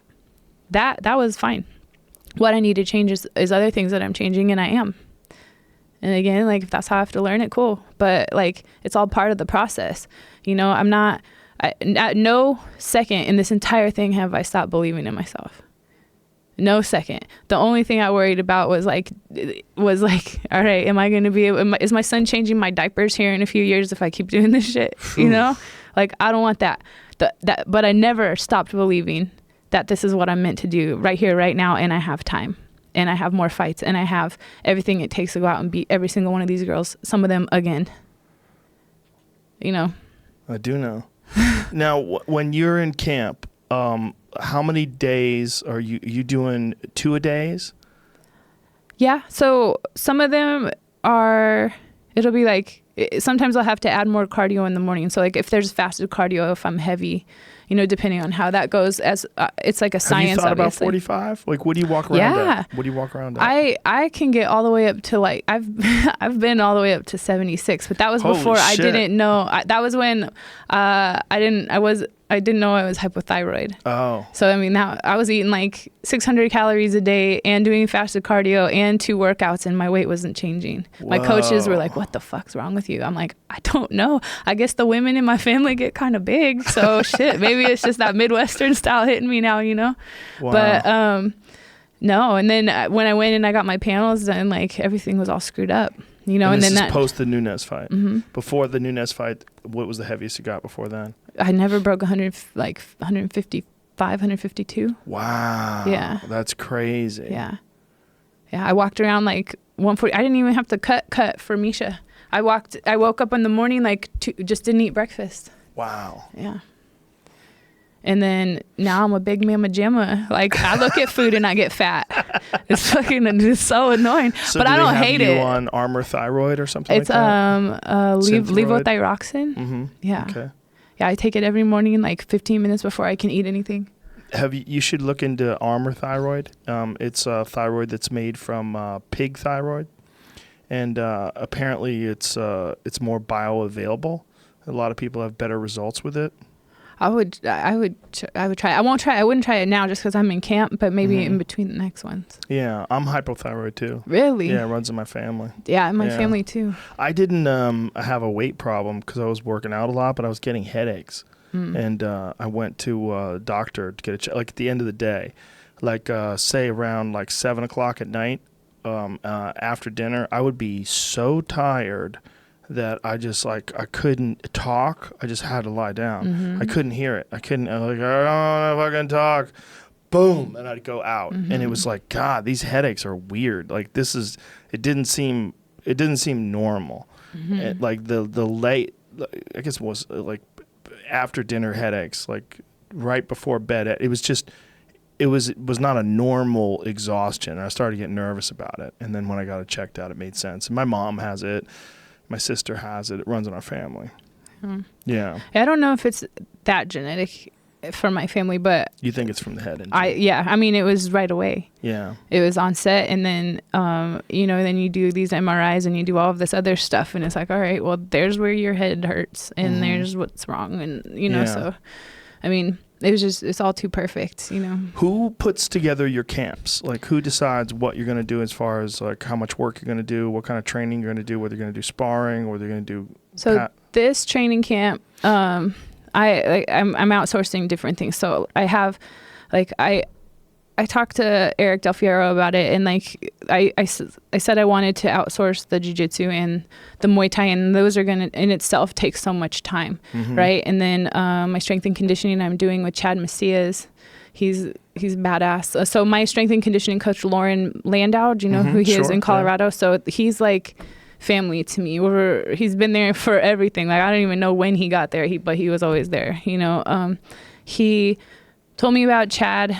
And so I started doing strength and conditioning with him. I'm going to do that 3 days a week. And then I know that I want to get working with the more traditional Muay Thai again. So I'm working with John X 2 days a week. And I think he's going to arrange my sparring as well. And then Andre Galval, I'm going to try to work 2 or 3 days a week. And then so I handed all of that information to Lauren Landau, and my other coach, my nutritionist, is Josh Ford. Have you seen him before? He's got like a tattoo goatee on his face. No. He's been doing my nutrition, and he's known me since all I did was jiu-jitsu, so he's been around. He knows my style. He knows me as a crazy fighter and all of that. So who puts together between Lauren Landau and Josh Ford, they're putting it together based off of what they've seen out of me in the past. But if you're going to jiu-jitsu and you're doing a lot of jiu-jitsu training, and then you're going to Muay Thai and doing Muay Thai training, when do you get together and do MMA training? That'll be the sparring days, and then there'll be a light spar, like kind of drill day in the middle in there too. So are you sparring Muay Thai and then sparring MMA? No, I'm going to be sparring MMA. So Just that'll be MMA. where I mix together. That's kind of how I like it too. Like, I like doing the disciplines separate, and then me finding where to put them in. And a lot of times that's where my freestyle wrestling just ties it all together. So your Muay Thai training would basically just be technique, drills, timing, pads. Ninja moves, all that. Ninja moves? Yeah. And then jiu-jitsu, are you going gi or no gi? I did no gi, I did gi for like the past 4 weeks, and fuck, man, shit hurts your feelings. Yeah. but then obviously it's more practical to do the no gi, and now they took the gi off of me, and man, I'm like 1,000 miles an hour. I'm so happy with myself. Slippery. Yeah. I'm like, you can't grab my shirt. And what about wrestling? Are you doing any wrestling training? That part, I still got to figure out down in San Diego. I want a freestyle wrestler. I'm not I got a great shot. I'm good at shots and whatever, but I'm way more about throws. They're so much more efficient for me. I got awesome hips for them, and it's just like, man, they're high risk, high reward, but it's my funky style. Like, I just get them done. Right. And it's so much less effort. When you toss someone over their head on the ground and they don't know where they are for a minute, there's so much to capitalize on there with their equilibrium just off. And those are things I like I count on. So I need to find that freestyle situation yet. I have good freestyle wrestling myself, but obviously like it's good to stay on top of those. It's my strength, but I need to keep my strength strong. So I'm going to make that happen. So what do you walk around at right now? I'm like 155, 156, 7. So 45 is a possibility. Yeah. I mean, and I've wanted to go there as well. I mean, like I said, not having that fluid on our brains when we fight kind of bugs me. Like if I could walk down at 145 and eat breakfast, like, I mean, I won't, like eating clean, eating right, everything perfect. I'm 155. Yeah, because I watched one of the, they had a video, Cyborg cutting weight to make 140. Remember which didn't make any sense. There wasn't even a weight class for 140. Yeah. I don't know what the fuck they were doing with her. Like they were trying to prime her for 135 or seeing if she could make 135. Yeah. But she was like weeping and it looked like she was dying. I'm like, what the fuck, man? Yeah. Like, did she do the water cut in that one? Like the bathtub? Mm-hmm. Well, she did a lot of shit, but it was just, it was hard to watch. And she gets big too. She's like huge. I'm friends with Ray Albee, who's her boyfriend. And he like hit me up when I was supposed to fight Ronda. They were hitting me up during my training camp, like, hey, because I think obviously they have beef, and I think they wanted it to be like kind of political, but I'm just like not into that. But they were like, hey, how about Chris? Do you have any girl training partners? How about Chris come train with you to get ready for Ronda? And I was like, oh, maybe. I mean, how big is she? And they're like 182, 183. I'm like, what? What? How does that help me? That's another big motherfucker on me. 180. Oh God. I'm like, thanks, but like I got Neil Magny right there. Yeah. I drew over like these people. Those guys are 182. Yeah, I'm not paying her hotel. She's so fucking big. That's so crazy. I mean, she really should probably be fighting 165. Yeah. And there's a 55, coming, hopefully. Yeah. I mean, I just don't know. I mean, there's only so many 45s. Mm-hmm. I mean, she's obviously got the belt at 45, but I think even 45 is a brutal struggle for her. And, as you said, you could only do that so many times. It's taking a little bit of your life every time you do that. Mm-hmm. You're chipping away at your organs. And I just remember, I remember coming into MMA, and I used to cut to 125, dying. And so I wanted to be ranked number 1 at 125. That was my goal before I moved up. And I did. I was ranked number 1 there, beat everybody I could beat. And then it was just kind of like the last time I made 125, I fought a girl named Takeo Hashi from Japan. And I remember it was like last minute because I was supposed to fight a girl. Something happened to her and then they replaced her with Takeo. And I just remember being so happy that we were at altitude because I was like, I think I had a heat stroke at the water cut, like the bathtub cut, because I was in the water for 20 minutes. And I remember at 10 minutes, I was like, something's wrong. And they're like, you have to stay. And so at the 20-minute line, I dove like a salmon out of the water, and I passed out on my floor and gave no shits that my manager's there and I'm naked and I don't know, I'm out, to the point where they're doing the knuckle rub on my sternum, to try to get me up. And then knuckle rub on your sternum? Yeah, trying to wake you up. That's how they wake you up? By hurting your sternum? Yeah, because it's something with the nerves here will hit your adrenaline and wake you up. Jesus Christ, that's so bad. And so I'm up and I'm your hands and arms are tingling and everything because you're waking up, and I'm I don't want to get back in that bathtub.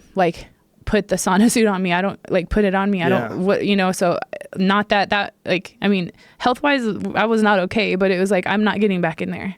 So they put the sauna suit on me. My hands are freaking out, doing this weird shaky, T-Rex arm thing and cramping so bad. And my feet were doing the same thing, but it was they had to cover me in the blankets and put all of the stuff on me to keep me hot because I was not getting back in that hot tub or the bathtub. Fuck. It was terrible.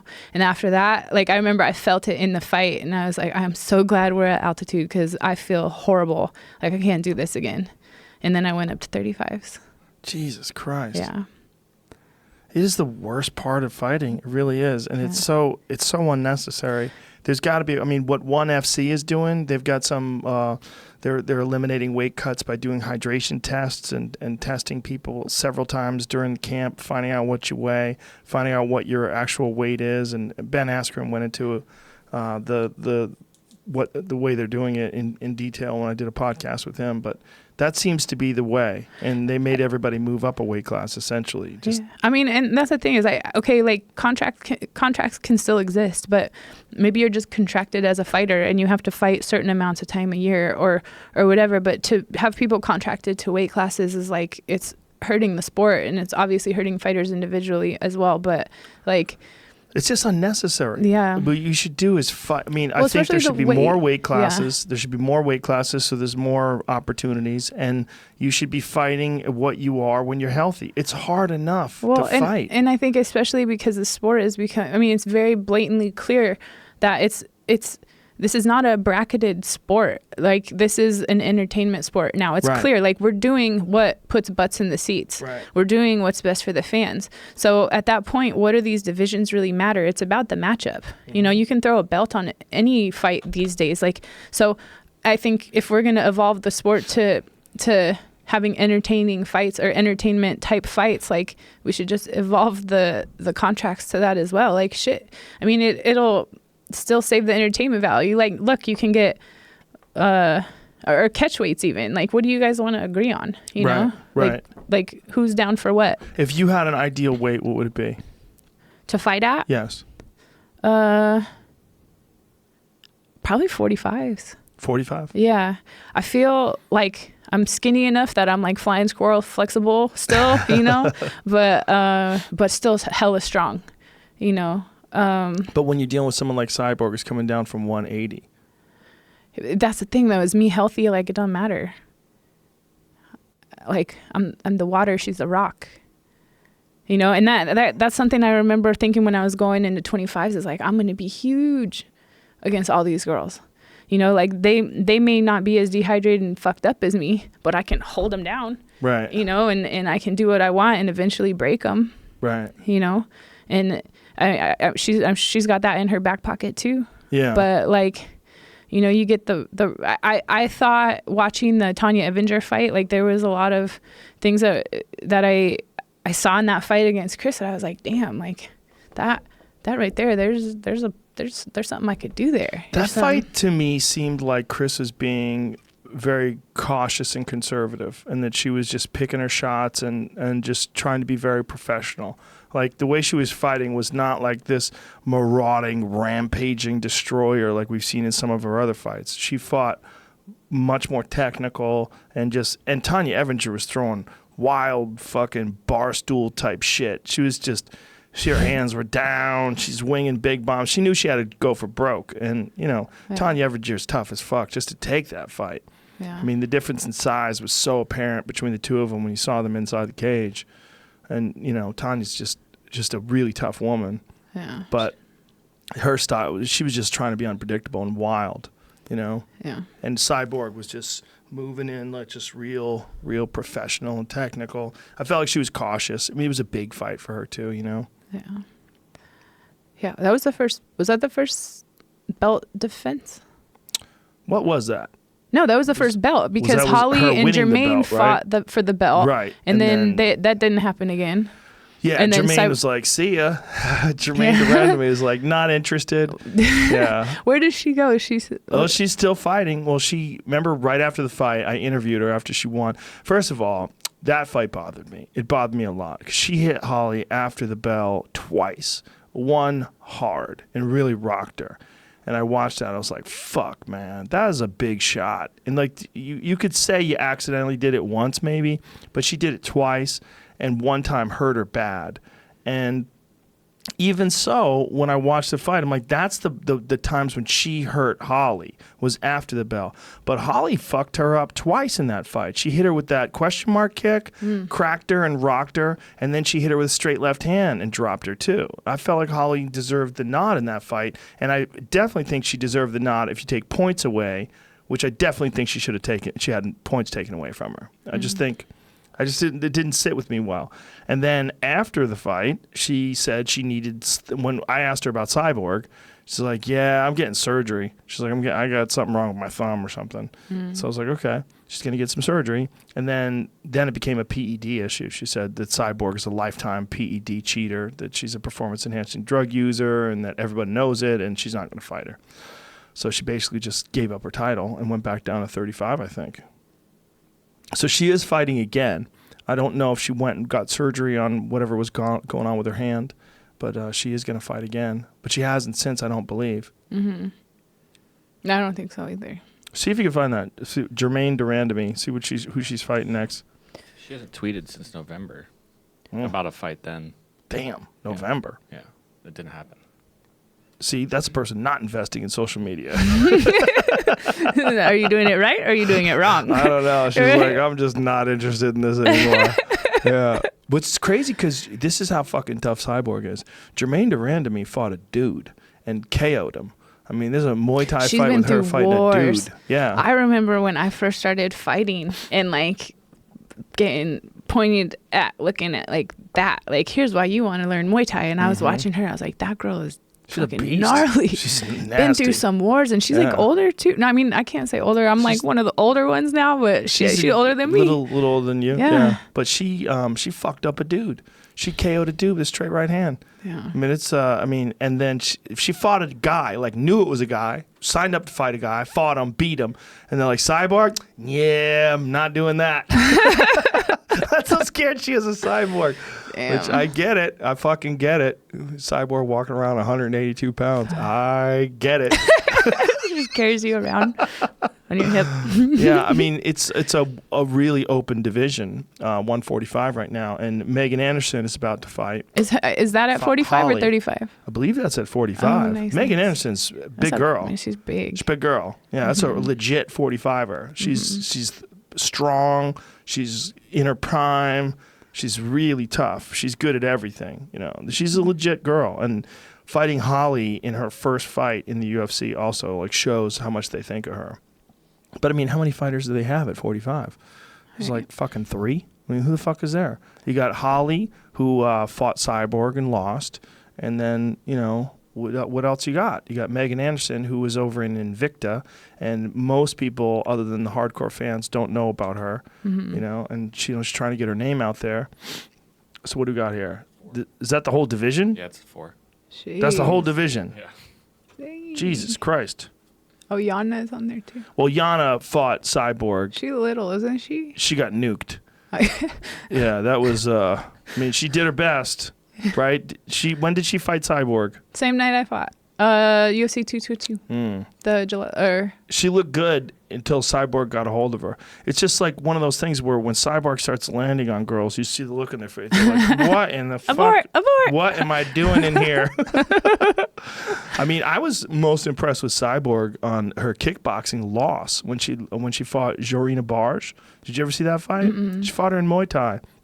Jorina Barge is a fucking beast, man. I remember she was kneeing her from across the room in the face. Yeah, Barge knocked her down with a front kick to the face, and she dropped her, and still Cyborg was still chasing after her for every fucking round. Yeah. I was like, that girl's I mean, she's big and she's strong, but mentally she's tough too. Like to fight that girl, like Jorina Barge had I think almost 3 years without a fight, where she couldn't get a fight because nobody wanted to fight her, because she's just a fucking badass Muay Thai fighter, real long and tall and just classic Dutch style Muay Thai, and Cyborg stepped up, fought her in lion fight. I mean, when she was like the most feared MMA fighter in the world, and said, fuck it, I'll take a Muay Thai fight.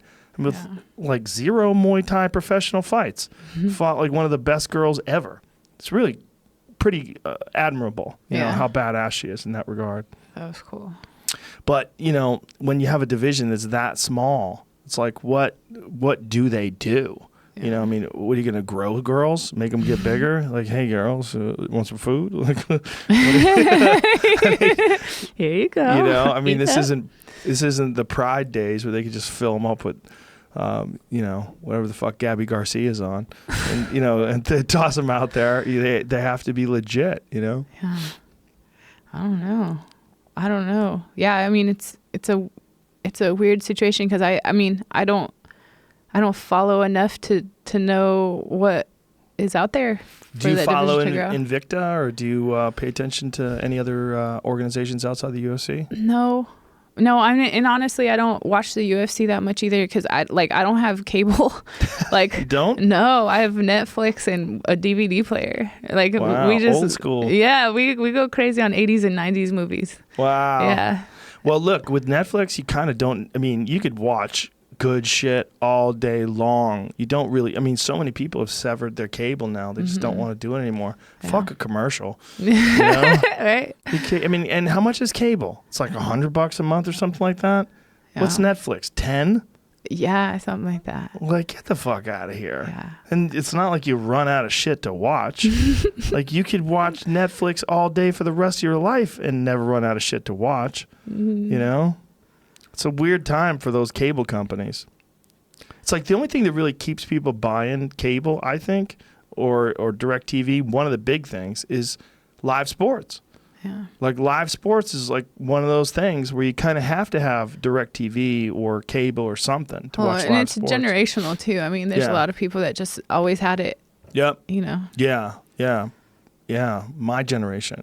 These young kids, they don't give a fuck about it. Yeah. Young kids don't watch CBS. They're like, see what? The fuck is that? And the weird thing is, if you watch regular TV now, it seems like you're watching a time machine. Like you're watching some shit from like a bygone era, like laugh tracks and then cut to commercials. You're like, what is this? Cliffhangers to be continued. Oh, what is this? It's just weird. So what do you do when you're not training other than watch DVDs? Not really much. Like, I'm trying to get out in San Diego and like live, you know, and play by like I'll get to the beach when I can, try to soak up the sun and whatever. Really, like, I have a struggle because I realized I came here to work. Like, I came here, I changed my life to come out here and be all in and be as successful at this as possible. So my day is about training, about doing the like rehabilitation type things that I need to do, and then making sure my kids' needs are met. And, you know, wash, rinse, repeat with that. Like, I recently I've been to a couple escape rooms. Like, I did that recently. Yeah. That's fun. Yeah, they're super fun unless you're not getting out. You sit there and they're like, here, let's take your picture at the end. I'm all pissed. Right. I'm still here.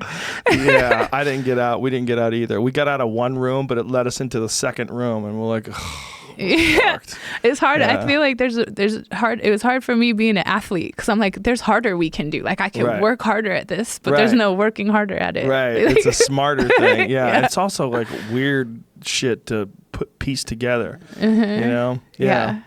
And then let's see, there's like a horse rescue that I go down, and I'll like put time in down there and just kind of like be with the animals and feed them, and like you can try to rehabilitate them. Some of them are scary, man. Like, but it's cool because they're actually like something really to be scared of. Like, half the shit we're afraid of is just in our head anyway. But there's this like gigantic animal that doesn't know if it wants to kick you or love you, and it's like trying to befriend it so you can help it and teach it stuff like that.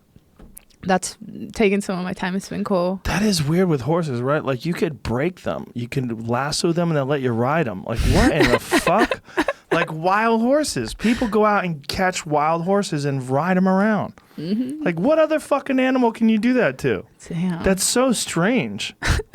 You know? Like, that is really strange that you could, like, get a horse, you got him in the barn, the horse is like, fuck you, and you're like, no, fuck you. You get a rope around them, and they're like, all right, you got me. You can ride me around now. It's very strange. I mean, what a weird relationship people have with fucking horses, you know? Yeah. It's very strange. Then my friend Whitney Cummings has a horse, and she's all in. She's all in with this fucking horse. She rides it bareback. She's like, you have to have a connection with the animal. It has to feel you, like not a saddle. Like, all right, crazy. I've seen Clint Eastwood movies. It seems like he's riding the horse pretty good with a saddle on. And she doesn't do that. And she rescued this horse. And she's like, on her Instagram, she's always like riding around with this fucking horse and hanging out with it. You know, and she's like spending all this time with it. It's like, it is like, they call it equine therapy. And like I was trying to get just because my brain was working in all these ways, like I got really excited about that treatment center, that the mindset place. And then again, there's all those other people in there that are in there and the veterans and stuff. I was like, man, if I could get some of them down there working with these horses, one, it gives them something to do. Because the ones that are disabled, like they're hating life. And that place, like it's awesome because after a few months of being there, they all want to know how to help. They're like, tell me what I can do around here, you know? And even that with that, I'm like, man, if I could even get them down there, like sometimes if all you do at this place is shovel shit, you know, it's still like you're around these horses. And this place in particular, they're all rescues, and it's called Ferdinand's Familia, and they've all been mistreated at some point, or they were trained to be something that they never graduated to being, and so they were trash. And now they need to turn these horses into like rideable, like horses or whatever, like that's the goal. And then they have this it's near Imperial Beach, it's like on that land, like right on Tijuana. So you get, the goal is to take them on this like trail that goes all the way to the beach, and then you can ride up and down the beach like freely. Can you ride the beach to Tijuana, or is there a wall? Oh yeah, you can ride it both. And it's like a see-through wall, and you see them see-through? Yeah, I mean it's just like, it's like panels. Oh wow. And you can see right through it. Like I went down there but you could swim around it. Yeah, I was thinking that the other day. I'm like, you guys are almost too tempting. Like I almost want to go over there. Oh, this is it right here? Yeah, it's there. That's exactly so where we ride. Fucking strange to me. That is so goddamn strange. So like, which side is Tijuana? This side? is Tijuana. The other side is the United States. Right. And yeah, that's exactly what it looks like. They have their little umbrellas. They're having their little barbecues, like chilling, playing music, having fun. Meanwhile, we're all over there like, like I almost want to try to swim over just to see if anyone's going to stop you. Because like there is a little bit of like, if you keep going up that fence, they have like one car with one dude who's watching like Border Patrol. Yeah, and it seems so easy to get here from Mexico. Right. All you have to do is be able to swim. And how deep can that fence go? Yeah, how deep can it go? Just dig under that fucker. It can't go. Just put up your umbrella in like a special angle, and you're good. Or just climb. That doesn't seem like it's impossible to climb. I mean, I'm not the best climber in the world, but I fucking guarantee you I can make it over that fence. 100%. Look, you just grab a hold, have some gloves on so you don't fuck your hands on. Yeah, you're gonna have to do some soft sand training, because that sprint afterwards is gonna burn your legs out. Yeah, the sprint's rough. But unless they're on dune buggies, they're not going to catch you, those fat fucks. I feel like swimming is the move. Yeah. Like, why climb it? You just swim a couple 100 yards over. Yeah, right? It's like 200 yards maybe. That ain't shit. Go left and then come back. It's so weird. Like, build that wall. Build that wall. People are so crazy. The whole thing is so strange. I think one day we're going to look back on countries, like the human race. I think one of the things that's happening to the human race for sure is that we're getting closer to each other. We can, like, I'll read like tweets that someone will post in Spanish or in Chinese or whatever, and you just press translate, and then you get to read it, you know, translate to English. And I'm like, wow, there it is. I could read this guy's words. And they have this thing called the Google Pixel. It's a phone, and they have these Pixel buds, these earbuds. And these earbuds will translate in real time. Like, you could say some shit to me in Spanish, and it'll translate it in real time to English. Yeah. And how long is it going to be before that's way better? Yeah. And we're going to realize that countries are stupid. See, but I agree on that on the social media side. Like, I feel like social media has made that connection for us on that, like, that, I guess, mental, social side or whatever. But us as humans individually, like, here and now, right next to each other, like, I feel a huge disconnect. Like, look at, a century ago, less than, like, you knew who the town butcher was. Right. You knew who the blacksmith was. You knew who the mayor was. Like, you knew, like, and everybody had their position. Your kids were safe to run around. Like, everything, like, everyone knew, and there was value to every single person for what it is that their craft was or who they are. And now no one knows anyone. And, like, people don't want to, like I almost feel weird sometimes that, like, my kid doesn't see all of the same pictures that I see because I have Facebook and he doesn't, or, but I'm not ready, like, to have my kid exposed to that labyrinth right there, Yeah, and it's a terrible thing for kids to be exposed to. Yeah. And I think that, you know, so like shoulder to shoulder, person to person, I feel like a bit of a disconnect, you know, but social media, like we get to share information, sometimes not good information, sometimes good information. Like the fact that people are communicating, I think is important. It's making people take stands on things that they're all finding out, oh, you believe that too, or I think that too. Like, cool. Like, I can find my people, you know, but on the actual like oxytocin, like social side, people actually getting to know each other, like those like intimate relationships, like I feel like that part is suffering a little bit from it. Yeah, I think that's suffering a little bit in real life because people are in cars, they're in traffic, they're isolated, then they go to work and they're in a cubicle all day and they get home and they're in their apartment or their house. Yeah, there's not a lot of like interaction with people. And I just think this is just a side effect of modern life. Yeah. You know, and it's weird that there's so many, like in LA, there's so many people next to each other and almost nobody knows their neighbor. It's very strange. Right. But what I'm talking about is I think countries are stupid. Like states. I think countries are like states. Like I think we should build a wall over Florida before we should build a wall over Mexico. I mean, it's Florida's a state, right? But Florida is just as alien as like say Finland or something like that. I mean, it's just the fact that you can move out of Florida and like fuck Florida, man. I'm gonna move to Atlanta, and then you go up there and like nobody stops you. You just go. But if you're in Tijuana, like you're like, no, dog. There's a fence up here, bitch. Like there's no crossing. To me, that seems like super fucking strange and almost like guaranteeing that those spots are fucked forever. The only way anything's ever gonna level out is if you let anybody travel wherever they want. And nobody's willing to do that because it might fuck up the good spots. Like La Jolla would be like, no, you can't just like... Yeah, we're not equal. Yeah, we're not equal. You can't just come over from... I mean, you think about it, La Jolla has some of the wealthiest real estate in the world, right? And unbelievable, beautiful views. And you could walk to Mexico from La Jolla. You could walk. I mean, what's the distance between Tijuana and La Jolla? Let's guess. Let me guess. I'm going to say it's 50 miles. Is it 50? I'm going to say... Might not even be 50. No, it's not that many because it's... 30?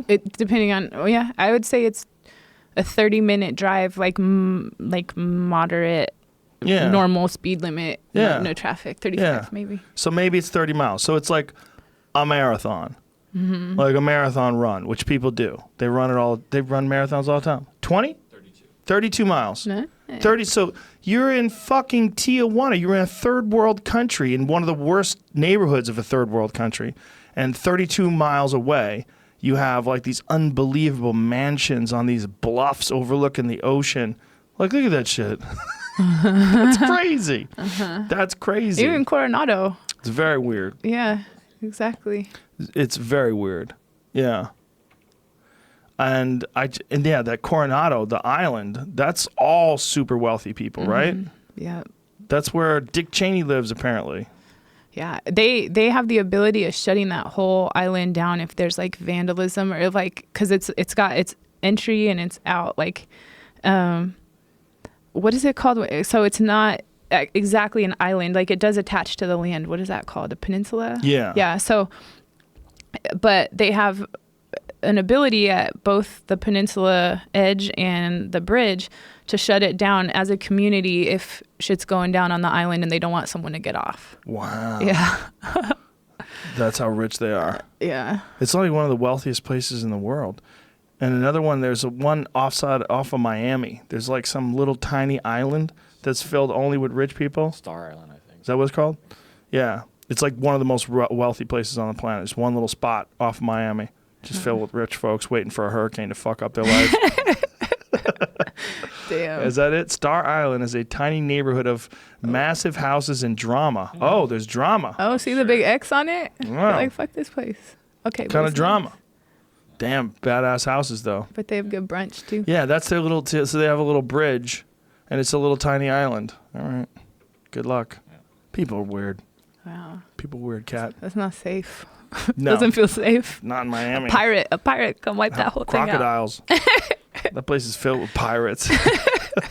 That place is filled with weird shit. It's just Florida's so I love it. I'm joking around that I hate it, but I love Miami. It's so strange. It's such a every time I go down there, I'm like, you should have to have a passport to come here. This is not America. I don't give a fuck what anybody says. It's great, but it's chaos. But then there's some Florida spots like where you're like, okay, Pensacola, you could just go fuck yourself. What'd you say? It's basically Alabama. It might as well be. It might as well be. Other than Roy Jones Jr. I mean, he came out of there. He put Pensacola on the map. Thanks. No. Do you do any boxing training?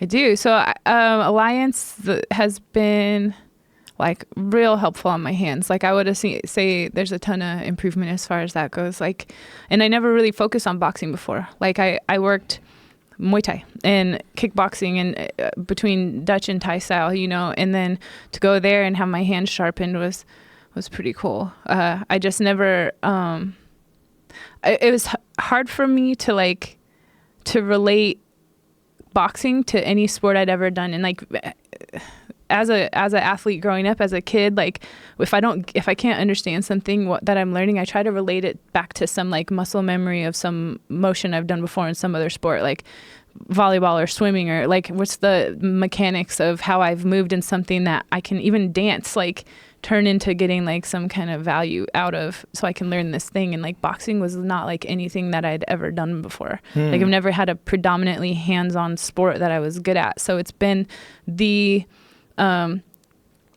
most what's the word? I don't know. Just the most work and the least natural of all of the disciplines to come into me for this sport. But you've trained Muay Thai so much, and Muay Thai has hands in it. Right, but the thing I'm excited about the most in Muay Thai is the clinch and the kicks. You know, so to set up because of your wrestling. Right. Yeah. Right, and just having the hips and everything with that came with wrestling, that came with, you know, the footwork of soccer, of dance, of all that stuff, like that contributed, I think, easily and translated easily over to that. But boxing was not so much, you know, but part of me also thinks like, you know, some of that had to come with learning, like you got to get hit to realize you don't want to get hit. Right. You know what I mean? And I'm like, I'm not ready. I don't want to talk about that. Right. Like, I don't want to get hit. So, well, it's the best way to learn how to move your head. Yeah. And slip and roll with shit. Yeah. Because it hurts my feelings to get punched in the face. I'm sure. And I'm happy I'm the kind of person that it pisses off, you know, like right. So it makes me fight harder, you know, but like it's shit's stunning. It's stunning, especially when you get one of those good ones in the nose and now your eyes are watering, but you're not crying. Right. Like that weird stinging sensation. Yeah. But yeah, learning all of that all was definitely within the last few years, and it's been fun. It's been not fun, but fun when you see like the evolution, you know. A lot of fighters are getting into yoga. A lot of fighters are doing yoga. A lot of fighters are finding that they have like real benefits in protecting their back and strengthening a lot of their joints and their ligaments and stuff like that. Yeah, do you feel like it's supplemental towards like the physiology of it, or because it's something as far as adding to the combative side? I think both. I think for sure it's good for your mental endurance, because it's hard. I mean, it seems like something that should be very easy. You hear about yoga, you're like, oh, housewives do that shit. But if you do it 100%, in especially hot yoga, God, you're stuck in that fucking box at 104 degrees for 90 minutes, sweating your ass off. Yeah. And I'm pissed at about 60 minutes in that one. Yeah, so there's definitely some mental toughness that goes into the 90 minutes. You endure a 90-minute hot yoga class. But I think for your joints, for your range of motion and flexibility, there's almost nothing better, because you're so hot and sweaty, everything's loosened up, and you can get into like deep stretches and deep poses. And also like for your foot strength and posture and balance, all that stuff is amazing. Amazing for your back, strengthening your back, your knees. It's really good for jiu-jitsu fighters. I mean, jiu-jitsu people love it. It's one of the best things for jiu-jitsu, because jiu-jitsu is so static, you know, so much of it is like holding on and like trying to advance position and slowly, and then there's these bursts of, explosive movements, but so much of it is just clenching and that just isometric stuff. Yeah, so much of it is that. And I think you really benefit from being able to, you know, in these yoga poses, holding these poses for 30 seconds when your body's burning and you're you're having a difficult time just standing up. I think adding the heat component to it too, especially if you're a weight cutting fighter, like getting to know your body and teaching it how to sweat, right? Like this last training camp was pretty awesome with that, because I got a sauna for I got a sauna a while ago. I was using a red light for healing, and I was using the sauna because I know that you can naturally boost your growth hormone if you're in that every night and help yourself before you go to sleep. So I was in that every night. I try to go in for like 45 minutes, and that was so helpful in going into the fight week weight cut, because it was like, I know what it feels like when it's time to get the fuck out, and I know what it feels like when it's time that I'm like, that sound, like when I'm dripping like crazy, I still got another good 20 minutes of me sitting here like this, and I think it's really hard on fighters when they're not in a sauna or that hot for their entire camp, and then they just expect that out of their body the day before a fight. Yeah, I think you're right. If there's you can... There's a lot of really good benefits, as you said, too, for recovery, or reducing inflammation, Yeah. I thought it was helpful. I got a portable sauna to bring to my fights with me. Oh, that's nice. Is it one you climb into? And like just your little head sticks out. It's uncomfortable as hell because you can't lean against anything or it'll burn your ass. You just sit in a cocoon. Chair, and the chair is like this little half chair. And by that point, your like organs are so depleted and you're like leaning all weird anyway. So it's just hell. But I mean, it gets it off and you don't have to leave your hotel room. Oh, that's nice too. Especially if you're doing something on the road. Like, who was it that somebody was fighting somewhere and they didn't have hot water and they couldn't make weight because they didn't have the bathtub. I think it was I'm trying to think of who it was. That must have been stressful. Yeah. I think they were fighting in Brazil and there was no hot water for some reason. Like the hot water was down and they were like, what in the fuck? And they wound up not making weight. I don't remember who it was. I wasn't there for that event. But I remember thinking, like, that is one of the real problems with doing some of these gigs on the road. You travel into these places and there's no fucking hot water. Like, if there's no sauna and no hot water, how are you supposed to make weight? Well, and it's awkward to be in a sauna with your opponent, too. And I fought Karina Dam, again, as 125, like a few years ago. There it is. Eric Anders. Oh. Lyoto Machida was very respectful. Damn. Yeah. Yeah, Lyoto's Brazilian. He knows. Yeah. He's like, eh. Yeah. But we were in North Dakota and we had to go into the same sauna and it became a competition in there. I'm like, really? I'm not See getting who out. Breaks? And when she like, there was a point, like, I'm sitting there with my coach and I'm just like biting down. I don't even know how long we were in, but it was like hard. It was rough. And it's kind of, exactly like who's going to break first, who's going to go first. And she ended up being like, fuck it. And she goes and she gets out. And I was like, oh, you have quit in you? And I already knew I won the fight. I was like, I saw everything I needed to see. We're good. Wow, that's crazy. That's so true. I mean, look, there's something to that. I mean, you definitely don't want to die in there. But there's moments when you're in the sauna. I have one here, and there's this thing that happens at like 30 minutes where you're like, what in the fuck am I doing? Well, you start fucking weirding out. You're like, I got to get out of here. It's like claustrophobia. Yeah. Like you know that if you just open that door, there's cold air, and you're going to feel great. Just want someone to come in. Just want someone to ask you a question. Just open it. Just open that door for a second. Just open that door. Let me run out that door. It's right there. But that is what creates those heat shock proteins, is that your body realizes that it's in this terrible situation where you're way overheated. So your body starts creating these anti-inflammatory proteins, and that's what's so good for your body. They did a study, I think it was in Norway? Dr. Ronda Patrick brought it up on the podcast, that they showed a 40% decrease in mortality from all causes from use of daily sauna. 40% decrease in heart attack, stroke, cancer, everything across the board. It's unbelievably good for you to use the it's because your body in reaction, the response that your body has in reaction to that extreme temperature is just to create all these anti-inflammatory properties, and that's just so good for your body. Inflammation is just the root of so many different diseases and problems that we have. Yeah. So what is like the temperature and duration recommended for that? I think it's 170 degrees, and I think 20 minutes is what they want. They want 20 minutes at 170 degrees for I believe the test protocol was 4 days a week. Is that the same statistic for, say, like a red light sauna? It's a good question. They didn't use a red light sauna. They didn't use an infrared sauna. Like a traditional sauna. They just used a traditional sauna. But the theory is that it doesn't matter because what matters is your body reacting to the temperature change. And it doesn't matter how it's getting to you. They used a regular like hot rock sauna. That's what I have, a regular hot rock sauna. But I don't think it matters. I think what really matters is just the extreme temperature.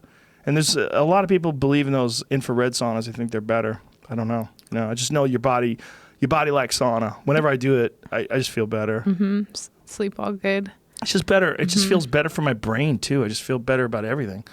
I just think it's just like getting your body heated up like that and then it cool off. It just chills everything out. Everything feels looser. Like too. a quiet. There's like a quiet afterwards. Yeah. But yeah. It just everything feels like it works better, you know. And then when I do it on a regular basis, you know. But I feel the same way about cryotherapy. When I do cryotherapy on a regular basis too, everything seems to work better. Damn. See, I only did cryotherapy a couple of times and it hurt my boobs like so much that I don't want to go.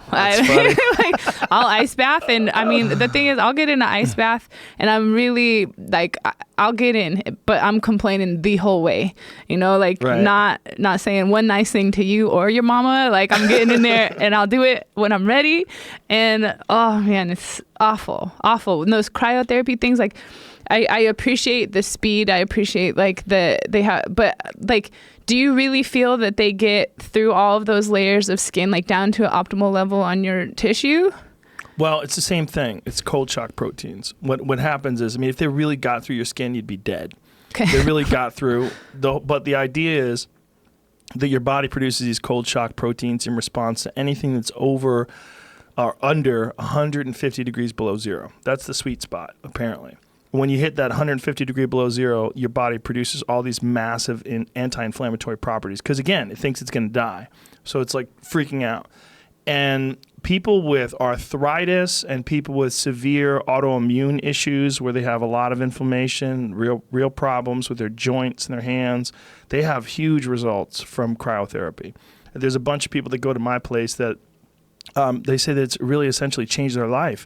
They were just in pain all the time, and now they know all they have to do is go there, step in that thing for 3 minutes, leave, and they're going to feel better. And they just feel looser and relaxed and whatever their flare-ups. And instead of their condition deteriorating, their condition improved and stabilized. Dang, so it's about your body and the chemical value, not the cold itself. Exactly. All it's right. about your body freaking out. Yeah. Your body going, yikes, what is this bitch doing? It's 150 degrees below zero. Oh, my God. And then when you get out of there, you feel so good. That's what does it for me. When I get out, oh, my God, I feel amazing. It's like this rush of, it's just the, what's it called, norepinephrine? Yeah. You have this rush of it in your brain. It's like you just took an awesome drug. You just feel fantastic. I get out, the sun feels great, people look better, everything just feels better, you know? I do 2 sessions too. I do 3 minutes, and then I go out for 10 minutes, and then I go back in for another 3 minutes. That's how many times a week? I try to do, depending on how many times I do the sauna, I want to do one or the other 4 times a week. So either I'm doing the sauna or I'm doing cryo. So you do. I don't do both in the same day. You do though. Some temperature manipulation. Yes. 4 times. 4 days a week. And if I don't do that, I do hot yoga, which is another form of temperature manipulation, obviously, because you're 104 degrees and you're there for 90 minutes sweating it out. And that I mean, it's not as hot in the room, but your body absolutely has that same feeling that it has inside the sauna, where you're just like claustrophobic. Like, I gotta get the fuck out of here. Dang. Yeah. I'm gonna try it. I'll try it. I'm gonna be so I'm so mad. I will. I'm gonna send you this emoji. Like, that's how you'll know I'm there for the one. The sauna, I'm good. I sit in there and I just turn up the jams. Well, if you're like good with the sauna, just stick with the sauna. I mean, I think they're both really good. Yeah. What if I get in a cold shower after the sauna? Does that count as the same? I like doing that too. Yeah. I like doing that after yoga, especially in the winter when the water gets real cold. I like to get in that fucking cold shower and just really like, yikes. Feel the two of them. You know, the UFC has that set up too, where they have the jacuzzi right next to the cold bath. That they got that cold plunge. It's like set to below 50 degrees. That's right. You hop in there and freeze your ass off, and then hop in the sauna. Apparently, there's like really good benefits to doing that back and forth like that. Yeah, it was the last fight out there is I was sitting in that hot tub, and then because I didn't have the sauna hooked up, I just wanted to go in the hot tub, and then I laid on like the partition, and I had like one leg dangling in the cold pool and one leg dangling in the water. It was really good looking, I'm sure. But when you're starving and dying and give no fucks anymore, it's just like I'm laying there like that. McKenzie Dern was laying over there looking a little worse than me, but it's like, I guess I don't know. What did you think when she missed weight by 7 pounds? That shit's kind of crazy, isn't it? It's crazy because I was literally sitting in the locker room with her. Like, we were giggling at UFC 222, like, because we're both like curvy, right? And we're sitting in the locker room laughing about how much that shit weighs, you know? And it's like, what can you do about that? And even if you could, do you really want to? Like, right. I mean, exactly. I don't hate it, you know? But sitting in there and like laughing about it, and that was what was the date of that? March 3rd. And then to come that much over, like, she got her fight right away, announced right away, you know, that she was fighting May, what was it, 19th or something. And it's just like that, like, when you have that date in mind, I mean, and granted, it's not me, it's her. I don't have her body, I don't have her problems, I don't have her life, it's, you know, it doesn't mean anything to me. But to know you have a fight and it's signed up and it's ready, like, at that point it's maintenance. Yeah. You know, it's maintenance. Like, that's not even doing anything different. It's just maintenance. But like, these weight cuts are harder and harder on us as we get older. I don't know what her body's doing. She's I don't young, know. though. Yeah, I think she's 25. Yeah, she's young. And I don't know what that to make 115 pounds asks of her. And I don't know if she's on her period or not. I don't know if that makes a difference to her. With me, I always get mine the day of weigh-ins. Oh, I have like 4 other girls that I know that it's the exact same thing. Like, the morning of, made weight, about to go downstairs, and there's that fucker looking at you right there. She's like, there's why I couldn't lose the last 2 pounds. Sweet. I would like to talk to John Crouch about what happened, because he asked her to leave the lab. Oh, that was where she was at when they asked her to leave? Yeah. Oh. Did she ever say why? She didn't say why. He didn't say why either. Huh. They're both playing it professional. Huh. I don't know what happened, but... She was there a long time too, though, wasn't she? Well, like, because when I went to go train down there, she was there one of the days. Yeah, I don't know. I'm not sure. But I know her dad, doesn't he teach in Arizona, Magaton? I think so. Yeah. Her jiu-jitsu is fucking nasty, though, isn't it? So gnarly. Woo! Yeah, she's good. We competed against each other. Yeah? Yeah, I was beating her ass. Were you? Yeah. Well, it is rough. It is rough because it was worlds. We were both purple belts. I think it was the open division, so I was like, I was heavier than her by the next weight class. And I went to take her down. I double legged her all big, and then like where we landed. So if this is like the square, we landed like right here, and so they called it out.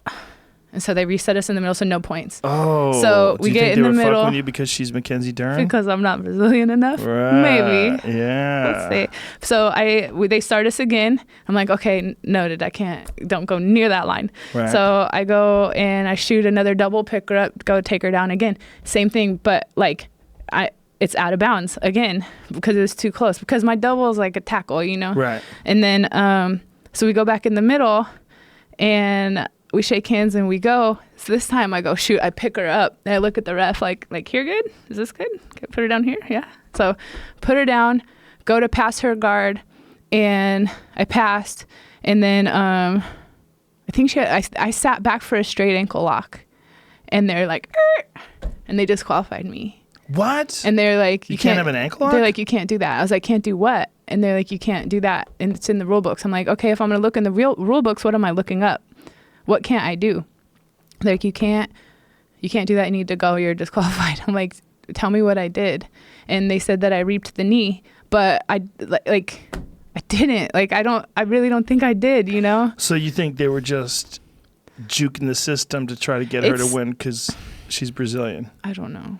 I don't know. It happens. It does. And it does happen it does. In some tournaments. Yeah. And I mean, they sent, and the thing is like, I love IBJJF tournaments and I want to compete in them for the rest of my life. Like so, but yeah, there is some themes that go on there. Like there's definitely birthrights that get you places that birthrights that I would really like to have, but at the same time, not really. No, I don't want to have been born into. I want to make the statement of like, have your birthright. Like, I got this. You know, I made it to some pretty badass tournaments and just like fighting the way I fight and trying not to give a shit about all of that. And like, I continue to do that. I want to do the same.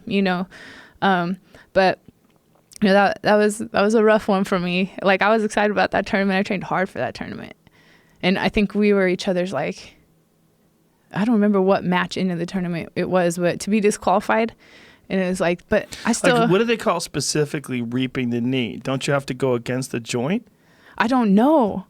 Like, I wish I could draw you a picture or show you a finger bent weird or something. Do you think they were just trying to, like, come up with an excuse? Well, the first two takedowns, like, we weren't... Okay, maybe the first really one... Maybe the first one we were on the line. Fine. The second one, like, we hit the ground and then we skidded a little. So, but we were in. And then the third round, I'm being a dick, and I'm just like, yeah, you're good. And so they're like, and they gave me the points. And then I pass and they give me the points. And then I sit back for that, and now I'm disqualified. And it was That's just hard like, to swallow. It is. That sucks. And I like her. You know what I mean? Like, I like her. Her dad was at my gym teaching a seminar at my gym in Colorado, like, months earlier. And so when the match is over and we go and we're, like, standing next to them, they're like, sorry. Like. Did you see the video that somebody made on Instagram of her after one day in Liverpool? No. What? Do you know people make fun of her accent, that it's not real? Oh. Brazilian Jiu-Jitsu. Yeah, someone just told me that recently. Yeah, she apparently, I don't know. I mean, accents are weird to begin with. Like, why do people talk the way they talk in the first place? Because they sound like the people around them. It's geographical. Yeah, I mean, it's weird. But there's a video that somebody made of McKenzie Dern after one day in Liverpool, and it's basically her talking, but Darren Till's voice instead. Oh my God. It's rough. It's rough. I'm not playing it. Don't play it, Jamie. Don't even pull it up. I will not do that to her. Oh. But it's pretty funny. Damn. Yeah, because I was super confused when I interviewed her when she won in the UFC. They wanted a translator, and I was like, "What are you talking about? Like, she speaks perfect English. Like, this is really bizarre." So George Gurgel came in with me. And he's like, just in case she gets messed up on any words. And like, I didn't even question it. I was like, okay. I was confused. I'm like, but wait a minute. I know she speaks perfect English. Like, this is ridiculous. Like, raised in Arizona, right? Yeah, but she fucking speaks perfect English. So I don't know if they were selling it.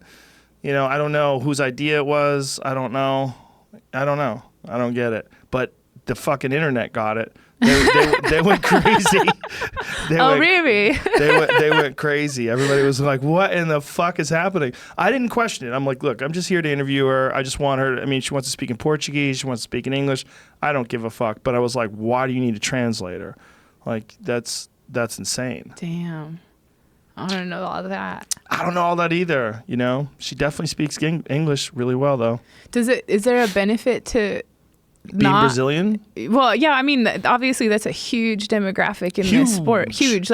Primarily the biggest other than American. Other than American, yeah. But I'm curious if there's like a benefit or a marketing? Like, is there something to that would make that more? Well, Brazilians have immense national pride. Yeah. You know, and her being a Brazilian and the daughter of a Brazilian jiu-jitsu legend, and you know, and speaking perfect Portuguese and English. You know, just.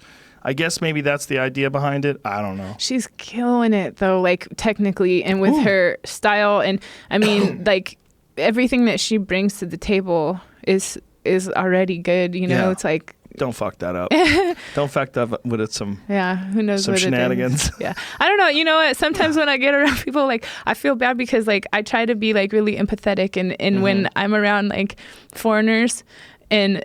Like I will totally slow down my speaking so they will get it to the point where sometimes I think I look condescending. Right. You know, where I'm like, I just want this conversation to go as easy as possible for you because I'm already awkward and like, let me help you out, you know? That's a different thing. But it's like, you remember when Madonna had a fake English accent and everybody's like, bitch, you're from Brooklyn or wherever the fuck you're from. Yeah. You are not from England. Like, you can't do that. Stop. Well, yeah, I mean, depending who she's around, I guess. I don't know. Fuck. That's the thing. Like, if you're around people that have that accent, you will pick it up. Yeah. Like, when I was a kid, I definitely had a Boston accent, but I heard myself talk on TV once when I was like 19 with a Boston accent. I was like, oh no, I got to get rid of that. Like, how did I pick that up so quick? Yeah. And my family's all Minnesota rural, you know, and so when I go home, I get that and it'll stick around for a few weeks. Yeah, for sure. especially if you drink, right? Yeah, for sure. Or I'm real tired. Yeah. Or if you're around all those people, it's like comforting. Accents are fucking strange. You know, they really are strange that they're like specific to regions. I mean, it just shows you how pliable people are.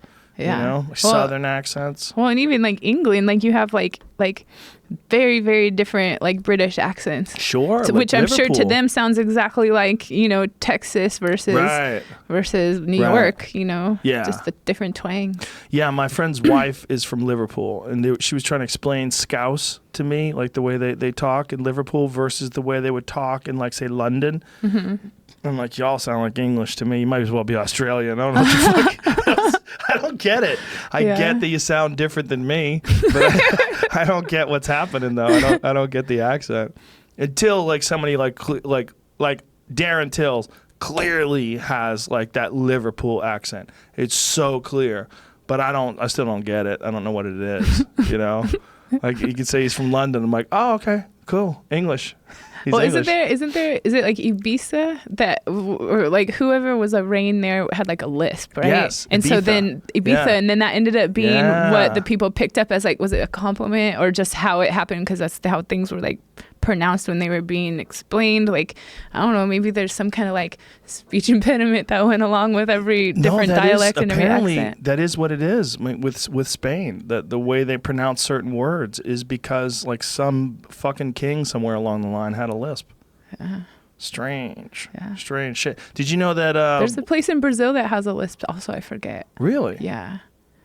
Oh, I'm sure there must be like different accents in Brazil, right? Brazil's fucking huge. Oh yeah, I mean definitely different sing-songy type of tones. I would say more. Yeah. Did you ever train down there? Yeah, I've been down there, I think 4 times. To train? To train and to visit. I won a big old jiu-jitsu tournament down there before. Oh yeah? Yeah, I think it was like Brazilian Nationals, something like that.